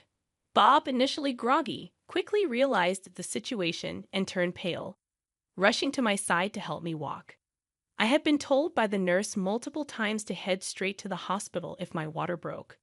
Understanding the potential urgency of the situation, Bob was starting to panic as we were finally in the car and on our way, and I was beginning to feel contractions. Bob's phone rang, but he couldn't pick up since he was driving, so I, fighting through the pain, glanced at the screen. A sinking feeling washed over me when I saw the name Linda, his mother. Staring at the screen for a while, the ringtone persisted. Thinking it might be faster to just answer and explain, I reluctantly picked up. Bob, where are you? You remember today is our weekly knitting class, right? Did you forget? I shivered at the cloying voice she never used when speaking with me, but I decided to explain it to my mother-in-law. The thing is, my water just broke, and I'm on my way to the hospital with Bob. As soon as I said that, my mother-in-law started yelling at me like she was a different person. What's that got to do with me? Don't use my son as your personal taxi service. Can I speak to Bobby? I've got my weekly sewing class today after all, and I had this planned first. I was at a loss for words. Not only did she not care about her grandchild's welfare, but she also said she didn't care. Even when I remained silent, I could still hear her shrill voice. "I'm sorry, Catherine," my husband quietly said. For a moment, I thought he was apologizing to me for his mother's outburst, but then I noticed he was opening the door to the back seat where I was lying down. I had no idea what he meant, and the pain was so intense that I was just dumbfounded. He then said, "I promised to drop off my mom, so can you call a taxi or an ambulance from here? I'll catch up with you, promise." So with that being said, hold on a second. You're prioritizing her sewing class over your own child. I can't convince her, so you've got to talk to her.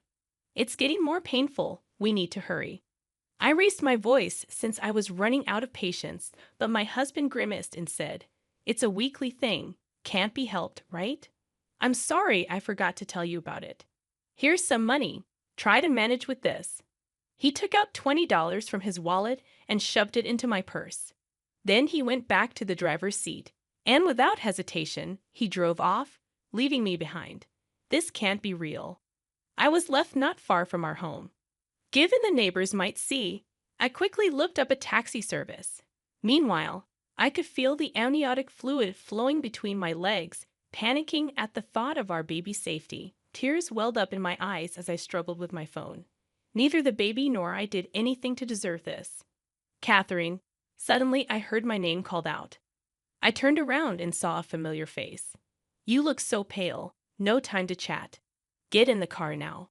This kind person helped me into the back seat of their car. Her husband adjusted the front seat for me. The rest was a blur. As soon as we arrived at the main hospital, they wheeled me into a room prepared by the nurses. I was in so much pain that I was groaning, but I was told I still had some time before giving birth and should rest. The pain was so intense that at times I felt like passing out. Suddenly, my phone rang. I thought it might be my mother returning my call, but it turned out to be my husband. Looking at the clock, it was already late afternoon. Nearly 3 hours had passed, and I was appalled that he was just now arriving at the hospital. I decided not to answer, but he kept calling. So irritated, I picked up. "Catherine, help me. I need you to explain the situation for me." It would have been nice if he'd at least shown some concern for me. I don't know what's happening to my husband, but for him to ask for help, even if he was about to be eaten by an alligator, there's no obligation on my part after he abandoned our child to help him. "Who do you think you are?" I shouted at my husband over the phone and hung up. A little while later, I went into labor alone. It would have been nice to have a dependable husband by my side at a time like this. But if a clueless husband who can't even prioritize is around, it might be better if he weren't there. Instead, I had the support of a kind nurse, and late that night, my long-awaited baby was born.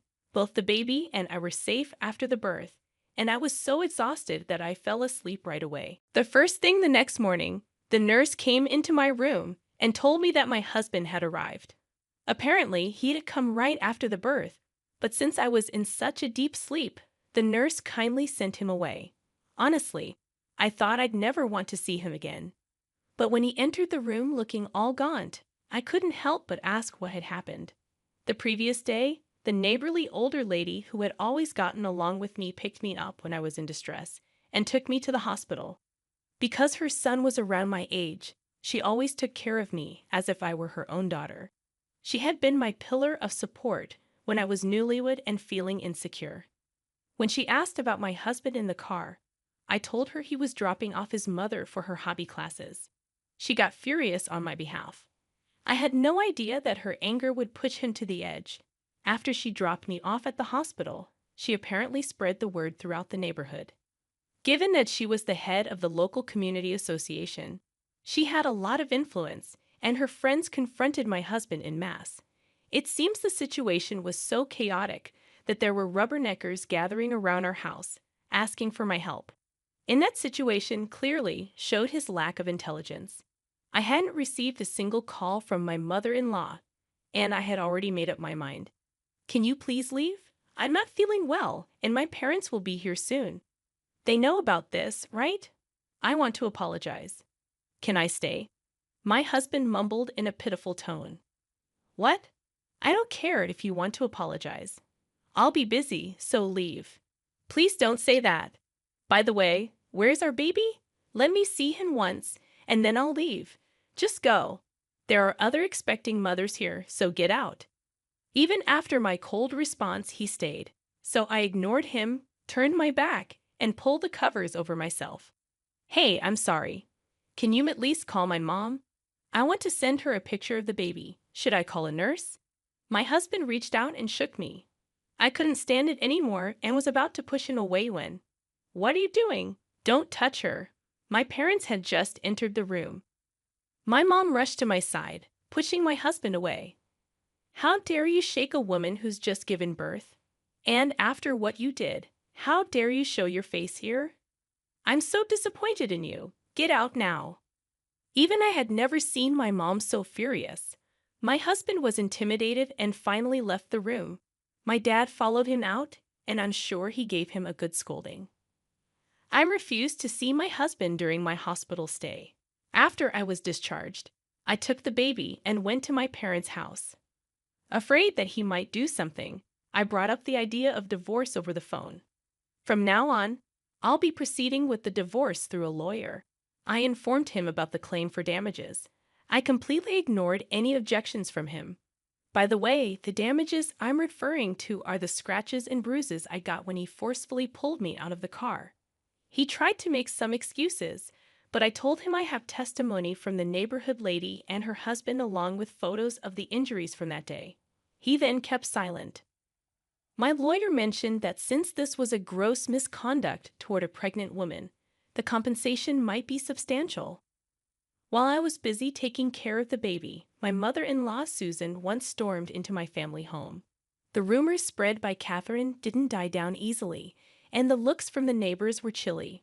Apparently, she was blaming all of this on me for not respecting their family. However, my intimidating father handled everything. With both mother and son driven away by my dad, I sometimes thought maybe we should have done this from the start. Though my dad said the head of a family doesn't just easily step into the limelight, trying to sound all cool about it. Once I got the hang of parenting, I invited the neighborhood lady to my home and introduced her to my parents. She quickly became friends with my mom since they were of the same age, and they decided to keep in touch. The neighborhood lady shared a story she heard from a friend who works part-time at my ex-husband's company. This friend, like her, enjoys gossip and seems to have blabbed about the ex's story to others at some point. The tale spread like wildfire and got exaggerated along the way, and his reputation took a huge hit. Given that he had been posing as a devoted new dad and husband, the backlash was severe. He ended up being looked down upon by bosses and coworkers, leading him to quit his job. Approaching 30, jobless, and without any professional certifications, he seemed to be living modestly, relying on his mother's retirement funds and savings, becoming somewhat of a recluse due to the community's judgment. A few years later, I got a call from him, whom I had almost forgotten about. "Hey, where are you? I'm outside your family home right now." His rude greeting prompted me to respond in kind. "I've moved." "What do you want?" "You moved. Living it up with the compensation money I gave you, huh? Must be nice. Come back right now. Let's start over. Mom wants to see you too." His ramblings made no sense. Why would I go back to you? Are you still going on about Mom after all this time? Don't call me again. I don't want to hear it. I hung up without waiting for a response, and for a while, my phone kept ringing. When I finally managed to block his calls, he began flooding me with texts, begging for reconciliation. I read them just to be sure, but they were filled with nonsense like, "Don't you think it's sad for a child not to have a father? And even though you owe so much to mom, not letting her see the child is utterly disrespectful." I deleted all of them and changed my email address. Though this whole incident was a nightmare, it allowed me to proceed with the divorce advantageously and take appropriate action against him. If a family member is going to be such trash, it's better for my child that they're not in our lives. I find comfort in this thought as I enjoy parenting, supported by my parents who have now become loving grandparents.